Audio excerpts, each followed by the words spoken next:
미국 대선 일주일 전 D-7을 맞아서 미국 대선을 지금 꼼꼼히 짚어보고 있는데요. 두 번째 순서로 이승원 평론가와 함께 끝내주는 세계의 꼭지를 통해 다시 한번 미국 대선을 짚어보도록 하겠습니다. 어서 오십시오. 네, 안녕하세요. 오랜만입니다. 오랜만에 뵙습니다. 네. 먼저 4년 전 이승원 평론가님의 작품이 있었습니다. 책이 있었습니다. 모두 읽고 있는 그 책을. 제목은 바이든 플랜. 당시 트럼프의 재선 가능성을 높이 전망하는 사람들이 많았던 시기에 바이든에 올인을 해서 선거는 11월 초였는데 12월에 이 책이 나왔었죠. 네. 그래서 이제 트럼프 시대의 종언, 네. 이제는 바이든이다. 맞아요. 이래서 이제 쪽집게 이 서울의 현인 이승원 평론가를 오늘 모셨는데 이번 선거는 어떤 책을 준비하고 계신가요? 해리스? 해리스. 이렇게 만나자마자 이렇게 너 누구에 베팅하니 거의 이렇게 돌려차기로. 네. 저 말씀드리면 4년 전에 맞아요. 저 책을 7월부터 썼어요. 그렇죠. 그 선거 앞두고 이제 다들 왜냐면 단임으로 끝난 전직 대통령이 트럼프 이전에는 역사적으로 5명밖에 없었기 때문에 당연히 트럼프가 재선할 것이라고 했었는데 전 그때 이제 박사학위에서 논문 쓰고 있었거든요. 근데 아무리 생각해도 트럼프 이기는 제가 상상이 안 가는 거예요. 4년 동안 이제 당한 것도 있고, 특히 이제 여러 가지. 그래서 제가 그 메디치 출판사 사장님을 이제 막 설득해가지고 이번에 나를 한번 믿어봐라. 그래서 그때 계약을 하고 썼는데 결과가 안 나왔어요. 그때 혹시 기억나세요? 한 며칠 걸렸죠. 3일 최소한 걸렸어요. 걸렸죠. 네. 그래서 2박 3일 동안 제가 책을 이제 써놓고 출판 못하는 것 같아가지고 이제 실음을 전폐하고 원고를 놔두고 이제 뭐 찍기 시작한 것 같긴 한데 그래가지고 와 이번에 또 트럼프인가 보다. 내 책은 날라갔고 이제 끝났다. 메디치 사장님 얼굴 어떻게 보지? 하고 있었는데 이제 바이든이 된 거죠. 근데 이번에는 너무 접전이어서 책을 준비를 안 했습니다. 하지만 해리스? 하지만 뭐 그러니까 심적이죠. 심적으로. 심적으로 해리스. 네, 응원한다. 저는 뭐 방송에서 밝혔기 때문에 아주 개인적으로는 해리스가 그래도 좀 정상적인 대통령으로서 역할을 하지 않을까라고 생각을 해요. 네. 이거는 뭐 보수 진보 옳고 그름이 아니라 그렇군요. 정상이냐 비정상이냐 저는 그 싸움으로 본다면 저는 해리스가 비교적 정상이다라고 봅니다. 네. 오늘 아침에 나온 뉴스를 보니까 지난 주말에 그 트럼프가 뉴욕에서 메디슨 스퀘어에서 네. 연설을 하고 뭐 이렇게 지지 대회를 했는데 네네. 거기에 한 코미디언이 나와서 연설을 지지 발언 같은 걸 하다가 네.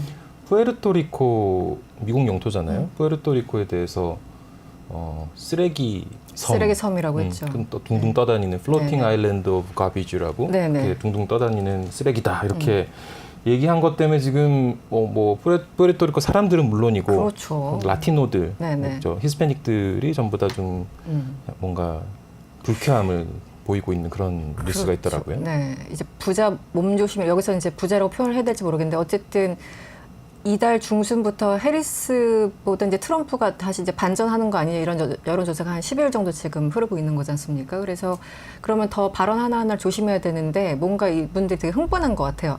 요즘 이제 여론조사가 우리한테 또 유리해지고 있고 그리고 그 지지자들도 같이 흥분한 것이 아닌지 아니면 뉴욕이란 특정한 장소 때문에 더 업된 것인지 모르겠는데 어쨌든 트럼프가 흑인 지지자들, 트럼프를 지지하는 흑인들 앞에서도 흑인들이 기분 나쁠 발언을 이미 뭐 수차례 했었어요. 그동안 유세 과정에서. 그래서 어떤 발언들이 새롭진 않은데 어쨌든 정확히는 이번 그 쓰레기섬 발언은 그 코미디언이 한 발언이긴 하죠.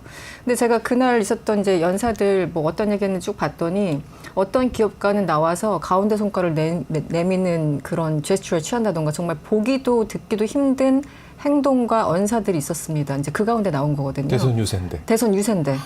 거기서 욕설을 하고 이런 건 사실 말이 안 되는데 트럼프 유세장에서는 그냥 흔하게 벌어지는 일입니다. 그러니까 제가 그래서 이 궁금해가지고 이 코미디언 연설을 차져봤어요. 쭉 한 10분 정도 되는데 쭉 보다 보니까 좀 듣기 저는 이제 외국인이니까 그런지 모르겠는데 굉장히 듣기 불편해요. 뭐 이 히스패닉들에 대해서 비아냥대고 뭐 그런 것들이 계속 나오는데 아까 말씀하신 해리스는 좀 정상적인 대통령이 될 수 있는 것 같은 그런 인물이다라고 하셔서 좀 이 생각이 났습니다. 아, 그렇군요. 그래서 지금 이제 그동안 여러 가지 막말과 심지어 욕설들도 그냥 디폴트로 항상 있었는데 이번에는 그 셀기섬이라는 게 워낙 모욕적인 발언이잖아요. 그리고 특히 선거도 이제 임박했고. 푸에르토리코가 예전에 그 허리케인 때문에 피해를 입었을 때 실제 이제 섬이 엉망이 됐었고 그랬었죠. 그때 네. 아마 그때가 이제 트럼프가 대통령이었을 때인데 그때였죠. 방문을 해가지고 논란이 한번 된 적이 있었어요. 그때 뭔가 되게 더럽네 막 이런 얘기를 해가지고 그때를 떠올리게 하는 그런 그래 장면이었던 이번에 것 같습니다. 이례적으로 그래서 성명까지 되면서 이거는 트럼프의 발언이 아니라 그냥 지지 유세장에서 나온 발언이라고 약간 좀 컴다운 하라는 그런 성명을 이례적으로 캠프에서 낸 그런 상황입니다. 네. 어쨌든 미국 대선은 지금 굉장히 접전으로 진행이 되고 있는 것 같고요. 접전이고, 현재 판세 좀 얘기를 해주시죠. 역시 제가 이원재 진행자와도 지금 몇 주째 얘기하는데 아무도 모른다. 누가 이긴다고 결코 말할 수 없다. 여론조사 보면은 이론적으로도 그렇고 기술적으로도 그렇고 말할 수 없다고. 일단 최근 27일에 발표된 내용을 보면 ABC 방송하고 입소스가 했어요. 2,800여 명을 이제 조사했는데 해리스가 51대 47로 이제 이게 등록된 유권자냐 투표 의향이 있는 응답자냐가 좀 다른데요. 그냥 등록된 유권자가 아니라 투표 의향이 있는 사람들한테 물어봤어요. 그러니까 이게 조금 더 정확할 수는 있겠죠. 그렇겠네요. 그래서 전국적으로 보면은 51대 47이니까 어쨌든 해리스가 조금 앞서가는 건 사실입니다. 전국적으로는 해리스가 앞선다. 근데 여전히 오차범위 이내기 때문에 그렇다. 어쨌든 오차범위 이내라는 걸 좀 감안해 주시고요. 그리고 CBS하고 유거부가 또 조사한 게 있는데 이것도 한 2,100여 명 정도 두고 23일부터 25일까지 조사를 했습니다. 역시 투표장에 갈 사람들, 의향 있는 사람들에게 질문을 했더니 해리스가 50, 트럼프가 49, 그러니까 거의 비슷하죠. 1%니까. 이것도 오차범위 내겠네요. 그렇습니다. 그리고 같은 CBS 방송과 유거부 조사에서 경합주만 봤을 때는 50대 50으로 동률이 나왔어요. 경합주에서 50대 경합주 50. 50. 그러니까 정말 그 요즘 아마 헤드라인 같은 거 이제 보시면 그런 거 있을 거예요. 뭐 150년 만에 처음으로 이렇게 정말 역대 초접전. 150년이면 150년. 전이면 언젠가요? 거의 뭐 미국의 역사가 그렇게 길지 않으니까. 우리랑 뭐 조미 통상수로 조약 뭐 이런 거 할 때 아닌가요? 그러니까 그래서 이 사람들은 얼마나 이게 답답하고 초접전이면 150년을 거들먹거릴 만큼 지금 선거를 정말 아슬아슬하게 바라보는지 그 느낌을 알 수 있겠죠. 그래서 어쨌든 오늘 아침에 이제 본 뉴욕타임즈, 그러니까 현재 시간 28일 겁니다. 표를 조금 띄워주시면, 네, 뉴욕타임즈 표가 있는데, 제가 맨날 이제 들고 오는 표죠. 왜냐면 그 흐름을 봐야 되니까요. 이 여론조사 기관마다 트럼프 쪽으로 유리한 것도 있고 해리스 쪽으로 유리한 것도 있는데 어쨌든 저는 뉴욕타임즈를 계속 봐왔으니까 말씀을 드리면 전국적으로는 28일 기준이죠. 해리스가 1% 앞섭니다. 근데 역시 의미 있는 건 밑에 7개 경합주인데 보통 그 러스트벨트 혹은 블루월이라고 했던 위스콘신, 미시건, 펜실베니아 그리고 밑에 네바다까지 계속 해리스가 조금이라도 앞서갔었어요. 그런데 지금 보니까 네바다도 동률로 나왔고요. 가장 중요한, 왜냐면 선거인단 19명이 있는 펜실베니아 동률로 나왔고요. 위스콘신도 동률로 나왔어요. 그러니까 해리스한테 굉장히 안 좋은 소식이죠. 해리스한테는. 왜냐면 네바다, 펜실베니아, 위스콘신 저쪽이 다 어쨌든 뭐 0.몇 %든 1%든 해리스한테 우세하다고 몇 주 동안 그 이제 점수가 나왔었는데 오늘 28일 현재 시간 28일 기준으로 봤을 때 이분이 많다는 건 트럼프한테 유리하다는 뜻이잖아요. 그래서 흐름은 저렇게 잡히고 있습니다. 노스캐롤라이나는 2016년, 2020년 트럼프한테 계속 표를 줬던 데고 이번에도 약간 앞서가기 때문에 노스캐롤라이나도 굉장히 좀 중요하고요. 왜냐면 선거인단 16명이 있기 때문에. 그래서 지금 해리스는 표 보면은 지금 유리한 게 미시건 하나 정도. 미시건은 15명이거든요. 경합주 중에 한 개. 지금 그렇습니다. 세 곳이 동률, 세 곳이 트럼프가 다소라도 우세하고 해리스는 한 곳. 그래서 지금 경합주만 보더라도 해리스는 굉장히 지금 갈증나는 그런 상황일 겁니다. 네. 여론조사를 근데 어디까지 믿어야 되나요? 그래서 네. 미국 여론조사 전문가들도 모르는 걸 제가 안다고 하면 거짓말이겠죠. 그래가지고 제가 이제 늘 말씀드리지만 워싱턴 포스트나 이렇게 등등 보면은 우리 결과로는 이렇게 나올 거야. 하지만 그동안의 어떤 행동의 패턴들, 유권자들의 패턴, 그 지역의 경제적인 상황, 이런 것들, 왜냐하면 경제적인 부분이 민심에 많이 그 영향을 미치니까요. 그래서 이런 것들을 다 종합적으로 봤을 때, 여론조사 숫자 플러스 이런 동향까지 종합적으로 봤을 때 이런 거야라고 제시하는 데가 많이 있거든요. 그런데 어쨌든 이번에 역시 이것도 이제 뉴욕타임즈이긴 한데, 그 시나리오가 있어요. 이것도 한번 표를 띄워주시면, 지금 그 유권자들이 이제 하겠다라고, 그러니까 이 경합주는 지금 정말 알 수 없으니까 그거 다 빼고 확실하게 민주당, 확실하게 공화당인 곳을 보면은 제일 위에 있는 겁니다. 226은 거의 확보했다. 트럼프가 219 선거인단 확보했다라고 볼 수 있고요. 아직 그레이가 많네요. 그렇죠. 저희가 다 경합수로 보시면 됩니다. 그래서 정확히는 3% 정도, 네, 앞서가고 있는 뭐 그 정도. 그래서 어쨌든 226대 219는 거의 다, 아, 이거는 우리가 뭐 안 봐도 비디오야, 우리 거야 라고 하는 거고, 두 번째가 그런 거예요. 지금 우리가 당신들에게 보여주고 있는 이 여론조사가 그대로 맞을 경우, 하지만 가로 열고 그런 일은 없을 거야. 가로 열고 해놨죠, 귀엽게. 안 네. 되겠지만 만약에 그대로 나타난다면 해리스가 이겨. 그렇죠. 거네요. 270 넘어가면 이제 대통령이 되는 거니까요. 그래서 지금 뭐 가능성은 없지만 우리 여론조사가 맞는다면 해리스가 276으로 대통령이 당선되는 거야. 그리고 트럼프는 262야라고 얘기했고, 2020년에도 어쨌든 좀 틀렸고요. 바이든이 이긴다고 했지만 아주 많이 이기진 않았거든요. 2022년은 중간 선거가 있던 때입니다. 그렇죠. 그때도 여론조사가 조금 틀렸어요. 계속 개선되긴 했지만. 그래서 2020년 정도의 실수가 나온다면 이거야라고 하는 게 세 번째 줄에 있는 겁니다. 해리스가 2020년이면 바이든이 이겼던 그 대선 때. 같은 여론조사 맞아요. 결과라면 그러면은 트럼프가 무려 312나 얻으면서 이길 거야라고 지금 전망하고 있고요.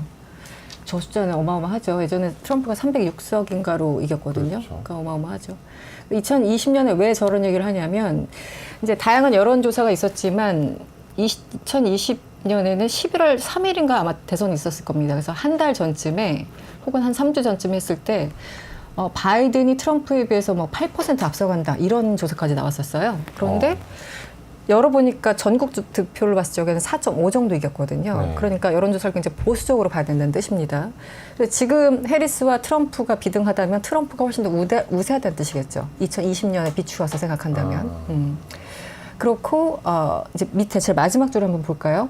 2022년, 이때는 조금 좀 여론조사 어떤 기술들이 좀 나아졌나 봅니다. 2022년 중간 선거를 제가 조금 상기시켜드리면, 그때 이제 바이든 워낙 인기 별로 없었을 때고, 2022년 그렇죠. 우크라이나 전쟁 났을 때예요. 네. 그리고 인플레이션이 뭐 9.1%까지 찍어 올라갈 때입니다. 가장 안 좋을 때. 민주당 정부가 아주 안 좋을 때. 아주 안 좋을 때. 그래서 상원, 하원 다 넘어갈 것이라고 했는데, 오히려 민주당이 한 석 더 얻어서 상원은 유지했고요. 그렇죠. 그리고 하원은 한 최소한 20석 이상 공화당한테 넘어갈 거 했는데 한 9석인가로 근소하게 공화당이 이겼어요. 그래서 여론조사 기관이 우리 또 잘못했습니다. 인사하는 죄송합니다 했던. 다시 한번 보면은 밑에서 두 번째에 있는 2020년 선거 같은 경우에는 바이든이 민주당이 훨씬 많이 이길 거라고 했었는데 실제로는 공화당이 생각보다 선전을 했던 맞아요. 그런 선거였고, 그런 식으로 만약에 우리가 오류를 범한다면 트럼프가 저만큼 이길 거고, 네네네.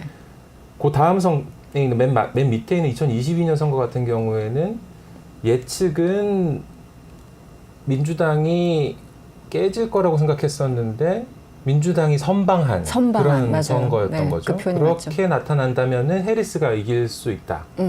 우리는 틀릴 것이다. 하지만 2020년처럼 틀린다면 트럼프가 이기고, 네. 2022년처럼 틀린다면 해리스가 이길 건데, 네. 올해는 올해 틀린 기록을 또 세우겠지.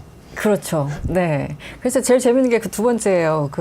일어나진 않겠지만 이 가로 열고 이게 가장 여론조사를 바라보는 사람들이 정말 속타는 심정을 그대로 저 표로 보여주고 있는 게 아닌가 싶어요. 그래서 다시 이제 말씀드리면, 지금 제일 위에 줄을 보시면 뭐 다른 거는 다 예측의 영역, 어떻게 보면 신의 영역이고, 그날 날씨도 영향이 있을 테고, 그날 갑자기 아파서 어디 못 가는 사람도 있을 텐데, 결국 이제 무당층이, 왜냐면 양쪽으로 집결할 사람들은 다 집결해 있거든요. 그래서 무당층, 아직까지 마음을 못 정한 사람들이 얼마나 가느냐, 이런 것들, 그리고 이제 지금 중동 사태 때문에 이제 아랍 민심 어떻게 되느냐, 이런 것들이 조금 계속 작은 편차들을 낳을 텐데, 지금 226대 219가 거의 확보된다고 한다면, 이제 그 예전에 그런 얘기를 이제 해드렸는데 그 블루월 처음 그 위스콘신, 미시간, 펜실베니아 그 위에 그걸 다 합하면 44석이에요. 네. 그래서 그 세 개만 딱 가져가면은 해리스가 이기는 겁니다. 네. 그래서 그 위에를 다 가져가든 그 밑에 썬벨트라고 하는데 그걸 다 가져가든 둘 중에 하나만 해도 해리스가 이기는데 이건 이제 가장 쉽게 계산할 때고 그래서 어디선가는 이 조합 지금은 심지어 뭐 미네소타 이 지역구 뭐 여기까지 나오는데요. 뭐 전체 주는 빨간색인데 특정 지역구는 파란색인 주가 있어요. 근데 거기가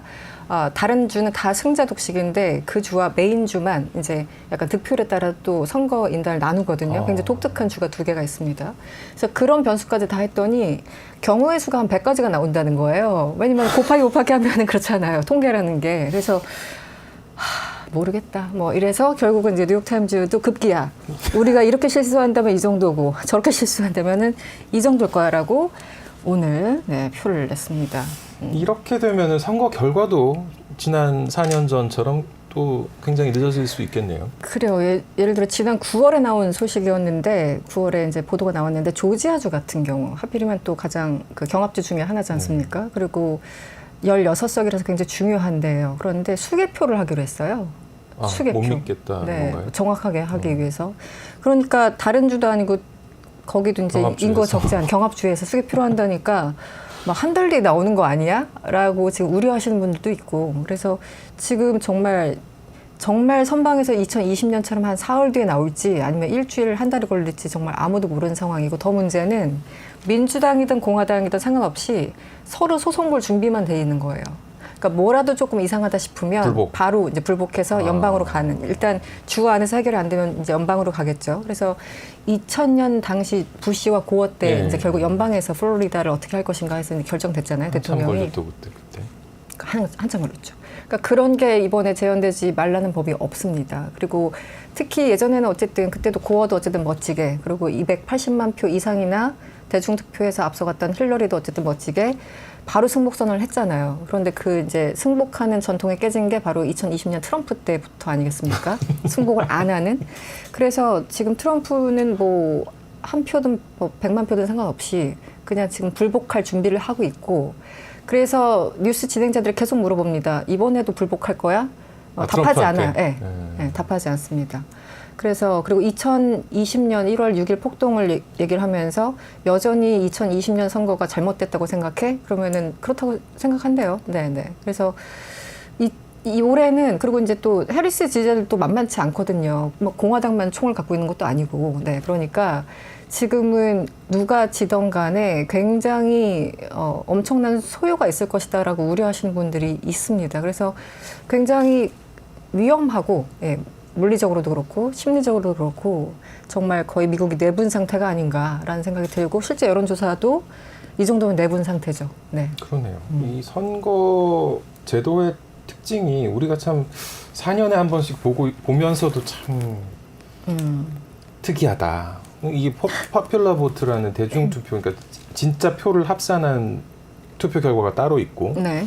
주별로 선거인단을 몰빵해서 다 채워주는 거기 때문에 그렇죠. 이게 그렇게 별도로 합산되는 게 있는데 아까 말씀하신 대로 또 그렇지 않은 주도 네. 있고 뭐 2개 정도지만 메인 주도. 근데 뭐 그런 제도 때문에 이게 선거 불복을 그런데 이게 흥미로운 게요. 지금 선거인단 제도 그 승자 독식이라는 게 우리 입장에서 이해가 안 가잖아요. 아니 국민들이 투표한 그 숫자대로 가야지 왜 뭐 한 표라도 이기면 승자 독식해가지고 그래서 한마디로 대중 투표의 결과를 왜곡시키는 거지 않습니까? 근데 실제 이 제도는 공화당이 훨씬 유리해요. 왜냐하면 92년에 이제 클린턴부터 해가지고 2020년까지 바이든 해서 지난 한 28년, 뭐 대략 한 30년이라고 치자고요. 30년 동안 대중투표, 그러니까 일반 투표수를 다 합했을 때 이긴 거는 공화당 부시 후보가 딱 한 번이었어요. 계속 졌네요. 네. 대중투표에서는 모두 다 민주당이 이겼습니다. 민주당 후보가. 그런데 그렇죠. 트럼프도 졌었죠. 그렇죠. 왜냐면 힐러리가 대충 그렇죠. 네. 퍼퓰러 보트에서는 280만 표 이상 얻었으니까. 그런데 승자 독식, 그러니까 선거인단 제도로 인해서 그래서 2000년도 마찬가지였고 아들 부시도 그랬죠. 네. 그렇죠. 그러니까 아들 부시도 대중투표에서 졌었는데 어쨌든 이 선거인단 제도로 이겼고 2004년에는 왜냐면 이제 테러와의 전쟁 그때 이제 9/11 사태 일어났었고 그때는 부시의 힘을 다 실어주는 게 있었기 때문에 2004년 한 번만 부시가 실제 대중투표도 이기고 실제 대통령이 됐는데 그 이후에는 다 민주당의 대중투표가 더 많이 갔습니다. 그럼에도 불구하고 결과는 네, 부시 8년, 트럼프 4년 해서 12년을 공화당이 백악관을 차지할 수 있었던 거죠. 그러니까 이 제도를 탓할 것도 아니에요. 공화당 입장에서는 엄밀히 말하면 그렇습니다. 네. 오바마 대통령의 부인 미셸 오바마가 해리스 지원 사격에 나선 거는 사실 뭐 당연한 건데 네. 그래도 또 이게 미셸 오바마니까 네. 민주당에서 가장 사랑받는 인물이라고 또 하고 또 지난번에 바이든이 후보 사퇴한다는 얘기가 나왔을 때 유일하게 트럼프를 이길 수 있는 사람 네. 민주당원으로 거론됐던 게 미셸 오바마였던 걸로 제가 기억이 나는데 맞습니다. 네. 이거는 뭐 어떤 이야기를 했을까요? 미셸이 연설을 이제 요즘은 오바마 전 대통령보다 더 잘하는 것 같아요. 뭔가 이 느낌이 굉장히 쉬운 언어로 굉장히 사람들 마음을 울리는 그런 이제 물론 그 누가 더 잘한다라고 말할 수 없을 만큼 오바마 부부는 두 분 다 연설 너무 잘합니다. 그렇죠. 하지만 최근에 보면은 미셸이 훨씬 더 왜냐면 마음에서 우러나온 특히 이제 낙태권, 뭐 임신 중지권 이런 것들은 여성 문제고 자기 몸에 대한 문제잖아요. 그러니까 훨씬 더 강력하게 쉬운 언어지만 강력하게 얘기를 한다는 느낌이 들고 어쨌든 그 어느 쪽이든 우리가 이제 마지막 정말 거대한 카드는 임박해서 내놓잖아요. 그게 이제 오바마 부부였던 것 같고 그래서 유세 이제 한 일주일 정도 앞에서 미셸까지 한마디로 출격을 한 거죠, 유세장에. 그래서 처음에 얘기한 게 이거예요. 이제 미시건을 찾았는데 미셸 오바마가 여러분들은 내가 정치를 싫어하는 것을 다 아실 것이다. 이게 이제 거의 이제 서두에 나온 얘기예요. 나는 정치에 관심 없다고 계속 얘기를 했고 후보로 거론될 때도 날 언급하지 말라고 계속 얘기했고 같은 연장선상에. 근데 그럼에도 불구하고 자기가 유세장에 나온 걸 이제 그 뒤부터 설명을 하는 거죠. 여러분이 그럼에도 불구하고 이용당하는 것을 보는 게 더 싫다. 내가 정치를 싫어하지만 그보다 더 싫은 게 한마디로 트럼프 혹은 공화당 인사들에 의해서 당신들이 이용당하는 걸 보기 싫다라는 얘기를 했고 그리고 이제 특히 남성 표심이 지금 뭐 흑인도 그렇고 라틴계도 그렇고 예전만큼 민주당을 지지하지 않으니까 그쪽 젊은 남성들을 특별히 이제 겨냥해서 혹은 의식해서 이 느린 변화 속도에 대해서 많은 분노, 환멸을 느끼는 사람들이 있음을 알고 있지만 어쨌든 이번 선거를 제대로 하지 않으면 당신들의 부인, 당신들의 딸, 당신들의 아내가 굉장히 고통받을 것이다. 그래서 우리 여성들의 생명을 정말 한 번이라도 좀 serious하게 생각해달라, 좀 진중하게 생각해달라, 진지하게 생각해달라 이런 이제 얘기를 했는데 거의 뭐 어떤 분들은 뭐 울컥하시는 분들도 있었을 테고, 네 그런 느낌이었습니다. 그 연설의 그 내용들은. 그래서 지금 마지막 결국 이제 경제나 이민 문제는 이제 트럼프 쪽에 아무래도 좀 우세하게 나오고 뭐 이민자 그 이제 여성 뭐 낙태권 문제나 특히 뭐 민주주의 뭐 어떻게 보면 미국의 기본적인 가치일 수 있죠. 민주주의 이런 것들에 대해서는 해리스가 이제 우세하게 나와요. 그 분야별로 쭉 이제 하다 보면. 그래서 결국 그 싸움으로 마지막으로 가고 있는 것이 아닌가 싶고요. 결국 마지막에 누가 투표장에 직접 가서 투표하느냐 뭐 이런 거겠죠. 그 몇 퍼센트가 결정을 할 겁니다. 미셸 오바마가 2016년 선거 때 쟤들이 저질로 가면은 우리는 품격 있게 가자. 네. When they go low, we go high라는 걸로 굉장히 화제가 됐었는데 그렇습니다. 지금도 굉장히 좀 그런 하이한 관점에서 메시지를 내는 것 같다는 느낌이 드네요. 상대방이 굉장히 저급하게 가더라도 우리는 우아하게 가자, 격조 있게 가자 이런 얘기였고 그때도 저도 그 미셸 오바마 연설을 듣고 말씀하신 그 워딩이 나오는 그 연설을 들었는데 물론 잘했는데 지금은 압도적으로 잘해요. 이 목소리 어떤 톤이나 이런 것들이 그래서 참 엄청난 재주가 있는 거죠. 네, 기본적으로. 이 앞서 이정환 대표님하고도 잠깐 얘기를 나누긴 했습니다만 트럼프는 계속 지금 저 반도체 기업이라든지 외국 기업들과의 어떤 대외 무역 문제에서 미국 중심적인 그런 관점, 자신의 관점이 옳다라는 메시지를 계속 내고 있는 것 같아요. 그렇죠. 네. 트럼프 같은 경우는 예전부터 뭐 우려가 있었죠. 이제 그 IRA법도 그렇고 반도체법 칩도 그렇고 이제 이런 것들에 대해서 계속 비난을 일색이었잖아요. 그래서 자기가 대통령 되면은 당장 그 법을 뭐 폐지하겠다. 물론 국회 동의가 필요하기 때문에 그 의회 동의가 필요하기 때문에 사실상 어려운데 그렇다면 어쨌든 뭐 트럼프가 자기가 갖고 있는 대통령의 권한, 뭐 행정명령 등을 통해서 어떤 식으로든 그 법을 왜곡시키려고 할 것이다. 그런 우려가 계속 있었고 그런 비슷한 우려스러운 워딩들이 나왔는데 최근에 또 며칠 전이었습니다. 한 이틀 전에 팟캐스트 인터뷰에서 또 반도체 얘기를 한 겁니다. 그래서 반도체 보조금은 나쁜 거리라고 아주 맹비난했고 아마 반도체법을 아까 이정환 대표님이 좀 설명을 해주셨나요? 네, 뭐 5년간 어쨌든 반도체 보조금에만 390억 달러, 그리고 R&D에만 132억 달러, 엄청나게 많은 이 보조금을 주도록 한 그러니까 반도체 과학법이 기업이 미국에 와서 반도체 공장을 만든- 설립하고 네네. 했을 때 네네. 그거에 대해서 굉장히 지원을 많이 해주는 그런 법안이죠. 그렇습니다. 그래서 뭐 5년 동안 반도체 관련해 가지고 한 527억 달러 지원을 골자로 하는 그런 내용인데 아니 왜 그 사람들한테 보조금을 주느냐? 그 모든 공장들이 우리나라 와가지고 그러니까 보조금 같은 거 주지 말고 여기 와서 여기 짓게 하고 수입도 하지 말고 그러니까 모든 것을 미국의 영토 안에서 하자 뭐 이런 거예요 한마디로. 그래서 이제 이 얘기는 당장 삼성전자 같은 경우도 보조금 받기로 했고 64억 달러 받기로 돼 있거든요. 그리고 SK 하이닉스 같은 경우도 4억 5천만 달러 지원받기로 돼 있습니다. 그런데 이 많은 것들이 다 혹시 날아가지 않을까 혹은 주더라도 굉장히 더디게 주지 않을까 혹은 줄이지 않을까 뭐 여러 가지 시나리오로 지금 걱정들이 많은 것 같습니다. 그러니까 지금 공사하고 있을 텐데 참 그러니까요. 걱정이 태산이네요. 네. 그래서 한마디로 보조금 대신 높은 관세를 부과하면 됐을 건데 이제 이런 거예요. 그러니까 이 보조금이고 뭐고 다 그냥 다 필요 없고 그냥 우리 안에서 다 해결하자. 처음부터 끝까지. 그래서 팟캐스트에서 이제 여러 가지 얘기를 했는데 워낙 우호적인 팟캐스트 진행자였기도 했고 또 구독자도 워낙 뭐 전 세계적으로 1위라고 하니까 원래 한두 시간 정도 인터뷰가 예정돼 있었는데 이 자리에서 한 3시간 인터뷰를 하느라고 그 다음 유세 일정을 정말 3시간 늦었다고 합니다. 아, 그래서 늦었군요. 네, 그래서 늦게 늦었다고. 갔는데 그 네. 노란 넥타이 메고 간 거기가 아마 그거 제가 그랬던 넥타이 색까지는 체크 못했는데 하여튼 팟캐스트 인터뷰 때문에 한 3시간 정도 늦었다고 네, 저는 전해 들었습니다. 네. 억만장자들이 트럼프와 해리스 후보로 좀 갈렸다. 뭐 그런 기사가 나왔더라고요. 이것도 재밌어요. 그 경제비제 포브스에서 뭐 맨날 뭐 100대 뭐 부자 뭐 이런 거 발표 많이 하잖아요. 최근에 25일 날 나온 내용인데요. 일단 억만장자의 기준을 혹시라도 아십니까? 억만장자 얼마 정도 있으면 억만장자 같아요? 억만 순 자산이 10억 달러 이상. 1 빌리언 달러. 네. 그럼 우리 돈으로 얼마인가요? 1조 4천억 원 된다고 하는데 도대체 이게 어떤 돈인가요? 전 상상이 안 가는데 순 자산이 1조 4천억 원 넘는 사람들만 봤어요. 근데 해리스를 지지한 사람들이 한 81명, 트럼프 지지한 사람들이 52명. 해리스가 훨씬 더 앞섰어요. 해리스가 많네요. 네. 그래서 이제 해리스 같은 경우는 저 민주당도 그렇고 지금 트럼프 저 부동산 재벌 저 부자가 하는 얘기들을 들어봐라. 저 정책은 부자들만을 위한 정책이라고 이제 계속 유세해서 공격을 해왔잖아요. 근데 어쨌든 정작 그 당사자라고 할 수 있는 그분들 중에서는 더 많은 사람들이 해리스를 지지하고. 근데 이제 뭐 이렇게 돈만 볼 수는 없죠. 맥락과 뭐 이렇게 분야가 좀 중요할 텐데 차이는 분명히 있었습니다. 해리스를 지지하는 분들은 보면은 아무래도 IT 쪽.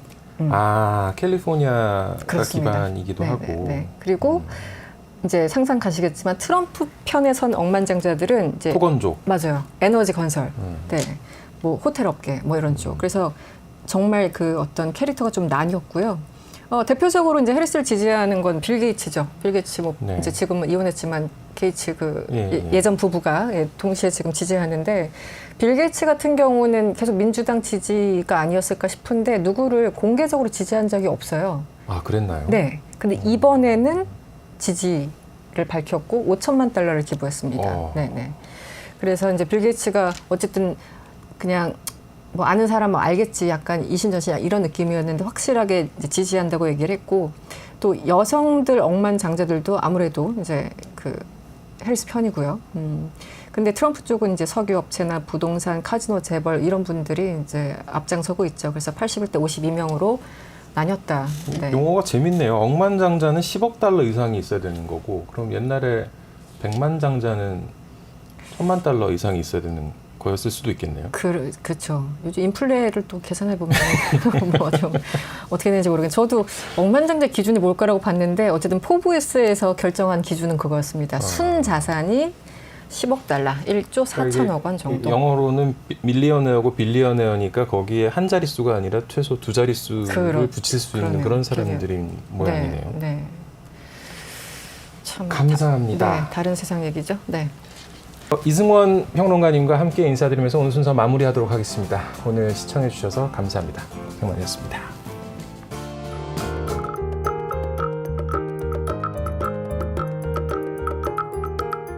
네, 미국 대선이 코앞에 다가왔죠. 근데 굉장히 큰 영향을 우리 경제에도 끼칠 것 같습니다. 트럼프가 당선되면 바로 반도체 기업들에 대한 지원금을 철회하겠다 이런 발언을 하고 있는데 삼성전자가 지금 아마 추산하기로는 9조 원까지 받게 돼 있는 걸로 돼 있거든요. 하이닉스도 영향이 있고 반도체 기업들에 굉장히 큰 영향이 있고 반도체에 대한 영향은 우리가 문제 전체에 대한 영향을 줄 텐데 이거 어떻게 되는 건지 전 삼성경제연구소 수석연구원인 최승병 박사 모시고 말씀 나눠보겠습니다. 안녕하세요. 어서 오세요. 네. 트럼프 발언은 굉장히 무시무시하네요. 네. 칩스법에 대한 거죠. 네, 안 그래도 이 반도체, 특히 미중 반도체 전쟁이 한창인 상황에서 바이든이 지난 2022년에 이 칩스법을 만드는 걸 다 알고 계실 겁니다. 진짜 파격적인 보조금을 지급해갖고 반도체 산업의 리쇼어링, 그러니까 다시 미국의 반도체 산업을 재건하겠다는 그 야심찬 계획을 발표했고 거기서 또 당근을 아주 매력적으로 제시해갖고 그 당시에 뭐 이 보조금 규모가 2026년 5년 동안 527억 달러. 그러니까 우리 돈으로 한 70조 원에 해당하는 지원금을 얘기를 해갖고 또 우리가 그거에 호응을 해갖고 우리 삼성과 하이닉스가 대규모 투자 계획을 발표했었죠.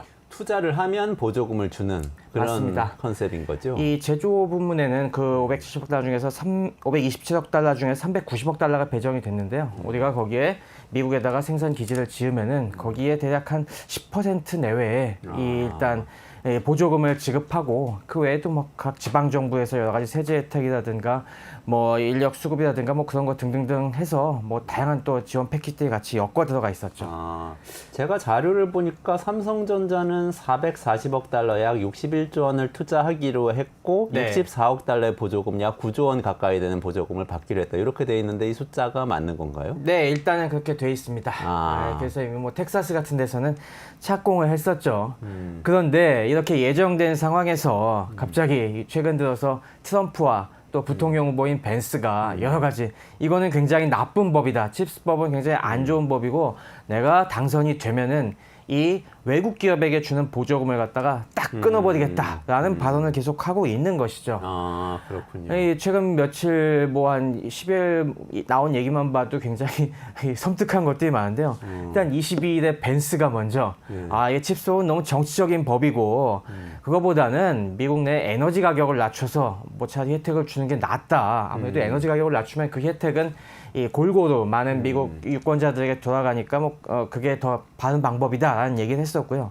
그 다음에 트럼프가 25일에 더 아주 세게 얘기를 했었죠. 뭐 팟캐스트나 유세 같은 데서 계속 얘기한 게 보조금은 아주 나쁜 수단이다. 우리는 관세라는 좋은 수단이 있지 않느냐. 이 보조금 줘서 그냥 좋은 말로 구슬려서 데리고 오는 게 아니라 너네 외국에 생산해서 수출할 거면은 어마어마한 관세를 때리겠다라고 해서 이제 강제적으로 이 미국의 생산 기지를 짓게 만드는 게 더 좋다라는 이런 얘기를 했어요. 그리고 26일은 이제 아무래도 트럼프가 계속 강조하는 게 법인세 인하 공약이 되게 중요하지 않습니까? 자기는 친기업적인 사람이다라고 해서. 근데 또 여기서도 또 이 칩스법이 나쁘다는 얘기를 하면서 또 한 가지 얘기를 한 것이 이 한국이나 일본 기업들 얘네들도 다 경쟁자다. 이거 뭐 우리가 살려줄 필요가 없다라는 취지로 얘기를 했어요.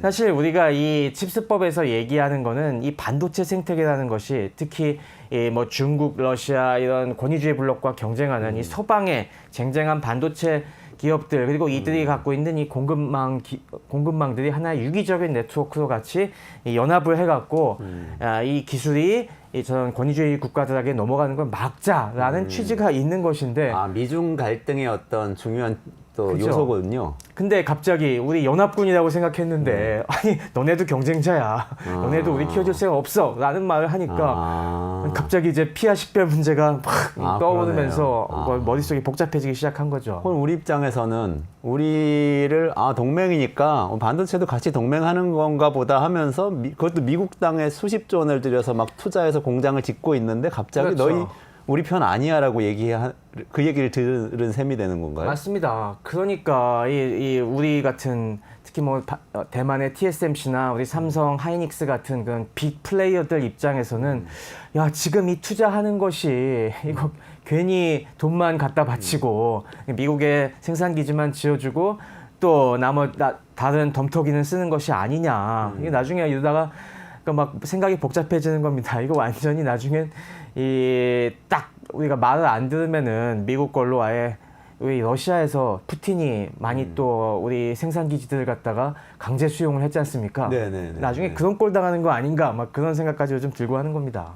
지금 아까 말씀드린 그 총액은 어쨌든 뭐 몇 년에 걸쳐서 그렇게 하겠다는 거지만 삼성전자는 아까 말씀하셨지만 텍사스의 테일러라는 곳에 이미 착공을 한 거죠. 네, 공장을. 이미 착공을 해서 꽤 많이 올라가고 있죠. 아. 아무래도 뭐 물론 약간 이 공사 진척도에 따라서 그 안에 들어가는 설비 반입 시기를 갖다가 좀 조정하면서 이것도 좀 더 상황을 볼 수는 있겠지만은 일단 첫 삽을 떴으면은 이 반도체 라인 하나 짓는데 요즘 뭐 최소 10조, 20조 들어가는 건 기본이거든요. 네네네네. 그리고 대략 거기서 약 2, 3조 정도를 보조받는 건데 라인당. 지금 뭐 이게 갑자기 2, 3조를 못 주겠다고 하면은 그 돈 이미 들어간 것들이 이거 어떻게 처리해야 될 것인지부터 해서 요즘 또 가뜩이나 상황이 안 좋지 않습니까? 그렇죠. TSMC나 하이닉스는 굉장히 지금 돈을 많이 벌고 있으니 뭐 그 정도도 어떻게 감당을 한다고 쳐도 이 삼성 같은 경우는 안 그래도 시장이 불안한데 이 정도 돈이 갑자기 더 들게 되면은 그것도 참 재무적인 부담이 크죠. 아, 그러네요. 지금 근데 기업들이나 전문가들은 이거 뭐 말도 안 되는 얘기라고 뭐 생각을 하는 것 같아요. 반응을 보면. 네. 왜 그럴까요? 이게 결국에 이 밑에 깔려 있는 생각이 무엇인지 갖다가 읽어봐야 되는 것 같습니다. 우리가 계속 얘기 나오는 것이 이제 미국이 계속 지금 반도체라는 것이 중요한 전략 물자가 되다 보니까 미국의 특히 안보의 미래를 갖다가 좌우하는데 이 안정적인 반도체 수급이 너무나 중요하다. 이게 거의 국가 존망의 문제로 지금 생각하고 있거든요. 근데 그러기 위해서 생산 기지를 어쨌든 중국과 북한에 맞닿아 있는 한국과 대만에 있는 것만은 너무 불안하다. 그러니 미국에도 이 안정적인 생산 기반을 마련해야겠다라고 지금 이게 추진하고 있는 건데 문제는 그렇다고 읽었다가 미국이 독자적으로 구축하기엔 사실상 지금 불가능하다는 것이 계속 밝혀지고 있습니다. 이미 칩스법 추진할 때부터 미국이 대만과 한국의 아주 적극적인 협력, 그것도 아주 오랜 협력이 없이는 재건이 불가능할 정도로 지금 망가져 있다는 것이 중론이었는데 이번에도 최근에 그것이 확인이 됐죠. 이 칩스법의 가장 큰 수혜를 받는 기업은 인텔이었습니다.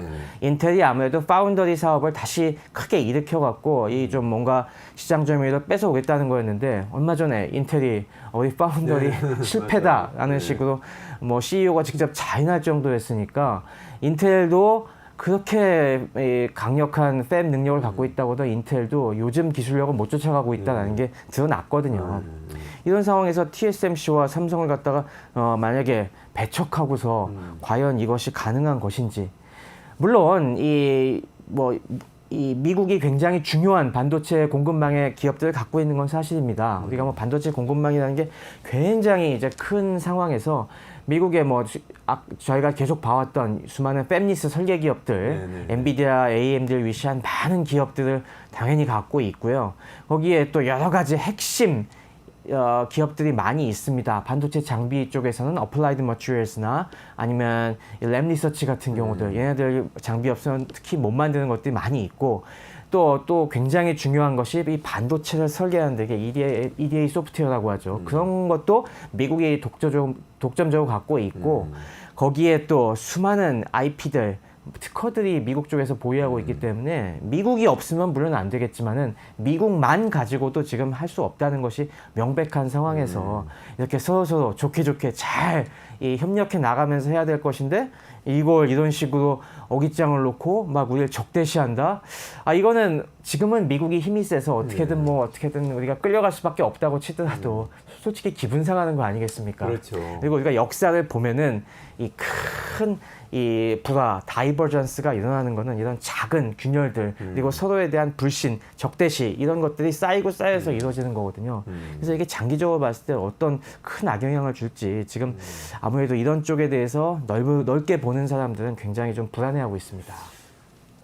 그러니까 생각해 보면은 아까 말씀하신 그 패밀리스들, 엔비디아나 AMD 같은 것들 미국에 있고 기술은 대단하지만 생산 능력이 없으니까 네. 삼성전자, TSMC, 뭐 하이닉스 이런 것들을 이제 어쨌든 간에 활용을 해 가야 되는 건데 네. 그들을 사실 미국 영토 내로 끌어들여서 더 뭔가 긴밀하게 이렇게 가치 사슬이 이어지도록 하겠다는 게 원래 바이든 정부의 구상이었던 거잖아요. 그렇습니다. 근데 이걸 내쳐버리면은 이거 지금 이 관계 때문에 사실 삼성전자, 하이닉스, 뭐 어쩌면 TSMC까지 중국하고의 관계가 좀 껄끄러워지는 걸 감수하면서도 이쪽으로 와 있는 거잖아요. 네네. 근데 내쳐버리면은 오히려 더 이미 막 기술 자립을 공언하고 있는 중국하고 더 가까워질 수도 있고 미국 입장에서도 좀 복잡해지는 거 아니에요? 네, 근데 사실 뭐 트럼프 행정부가 들어선다고 해서 이걸 완전히 내치겠다라는 건 확실히 아닙니다. 지금 뭐 트럼프는 이렇게 세게 얘기하지만은 공화당 쪽의 브레인들도 대부분의 사람들은 이 TSMC, 삼성, 하이닉스 갖다가 배제하고 뭘 할 수 있다고는 전혀 생각하지 않는데 다만 돈 주기는 아깝다는 거죠. 돈 안 주고서도 너네는 우리 편 해야지 무슨 소리야. 너네는 당연히 우리 편 하는 거 아니야? 너네가 기껏해야 뭐 이거 몇십 조에 이렇게 마음 바꾸고 그럴 사이였어? 라고 하는 쪽에 더 가까운 거죠. 사실 뭐 미국이 지금 다시 반도체 기반을 일으키기 위해서는 최소한 그 10년에서 20년 이상의 시간이 필요하고 그때까지는 뭐 같이 가야 될 사이로 공화당 쪽도 당연히 인식은 하고 있습니다. 뭐 그래서 전혀 배제하겠다는 거는 아닌 것 같고요. 다만 그러려면은 아까 말씀드린 대로 우리가 서로 너무 마음 다치지 않고 서로가 좀 어느 정도 도와가면서 북돋아가면서 하는 게 있어야 되는데 이게 뭐 우리가 뭐 일방적으로 미국에게 이런 식으로 사실 뭐 미국에게 우리가 시장을 열어주면서 우리가 거기서 또 파는 것 때문에 사업을 유지하고 있으면 우리도 그거에 대한 생각이 있어서 이렇게 투자를 하는 건데 최소한 말이라도 좀 잘 해주면서 그래서 너네가 굉장히 공헌을 많이 하고 있는데 우리가 좀 보조금 이것까지는 못 주겠다 하지만 잘 해보자라고 하는 정도면은 그래도 이해할 수 있을 것 같은데 이건 뭐 아예 돈도 못 주고 적대시까지 하겠다는 말이 나오니까 굉장히 좀 속이 쓰릴 수밖에 없는 대목인 거죠. 그리고 어떻게 보면 이거 사기 아닙니까? 그 보조금 준다고 해서 투자하기로 하고 다 계획 세워놨는데 맞아요. 그게... 없어지면은 어떻게 해요? 네, 이렇게 딱 입시 써버리면은 어쩌라는 건지. 이게 참 이런 걸 알고 하는 걸까요? 얘기를 심중이 좀 궁금하네요. 네, 전후 상황을 보면은 트럼프가 물론 뭐 일기 행정부 때도 많은 이야기를 들었긴 하겠습니다만은 아예 모르지는 않겠습니다만은 정확한 이 반도체 업계의 이 공급망이 얼마나 복잡하고 이 심각한 여러 가지 크리티컬한 문제를 갖고 있는지에 대해서 잘 체감을 못하는 것 같아요. 또 그럴 것이 저희도 계속 반도체에 대해서 이 시간에 얘기를 했지만은 잘 평소에 일반인 시각에서는 되게 어려운 부분들이 많이 느껴지지 않습니까? 그리고 여기 이 분야가 얼마나 진짜 전 세계에 가장 초인류 기업들이 모여서 겨우겨우 만들어낸 그 기적과 같은 일인 건지에 대해서 사실 진짜 체감하기 어려운 부분인데 트럼프는 그런 거에 대한 느낌이 확실히 없는 것 같습니다. 감히. 이 부분이 얼마나 이 안정적으로 끌고 가기가 굉장히 어려우면 진짜 국가와 개별 기업들이 합심해서 큰 노력을 기울여야 되는지에 대한 정확한 감이 없는 것 같아요. 아무래도 부동산업으로 좀 크게 지르고 막 이 경쟁자들이랑 해갖고 아웅다웅 치고받고 온 사람이다 보니까 이런 쪽 굉장히 테크 인텐시브한 사업에 대한 개념이 없는 것 같고요.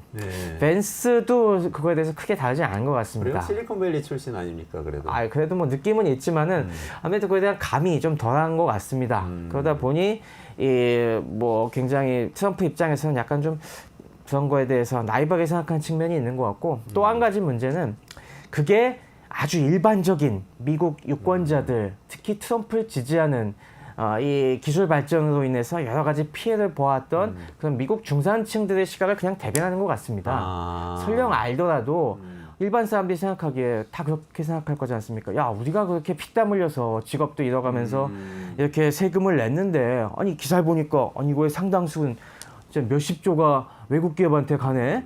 야, 그리고 한국이나 대만이나 다 우리 일자리 뺏어간 데 아니야? 근데 왜 쟤들한테 줘? 라는 이런 생각이 당연히 술집에서 막 할 만한데 그런 의문을 그냥 똑같이 얘기를 해 줌으로써 어떻게 보면은 트럼프는 그래도 날 이해하고 있구나 라는 느낌을 주는 고도의 정치적인 수책도 같이 있는 것 같습니다.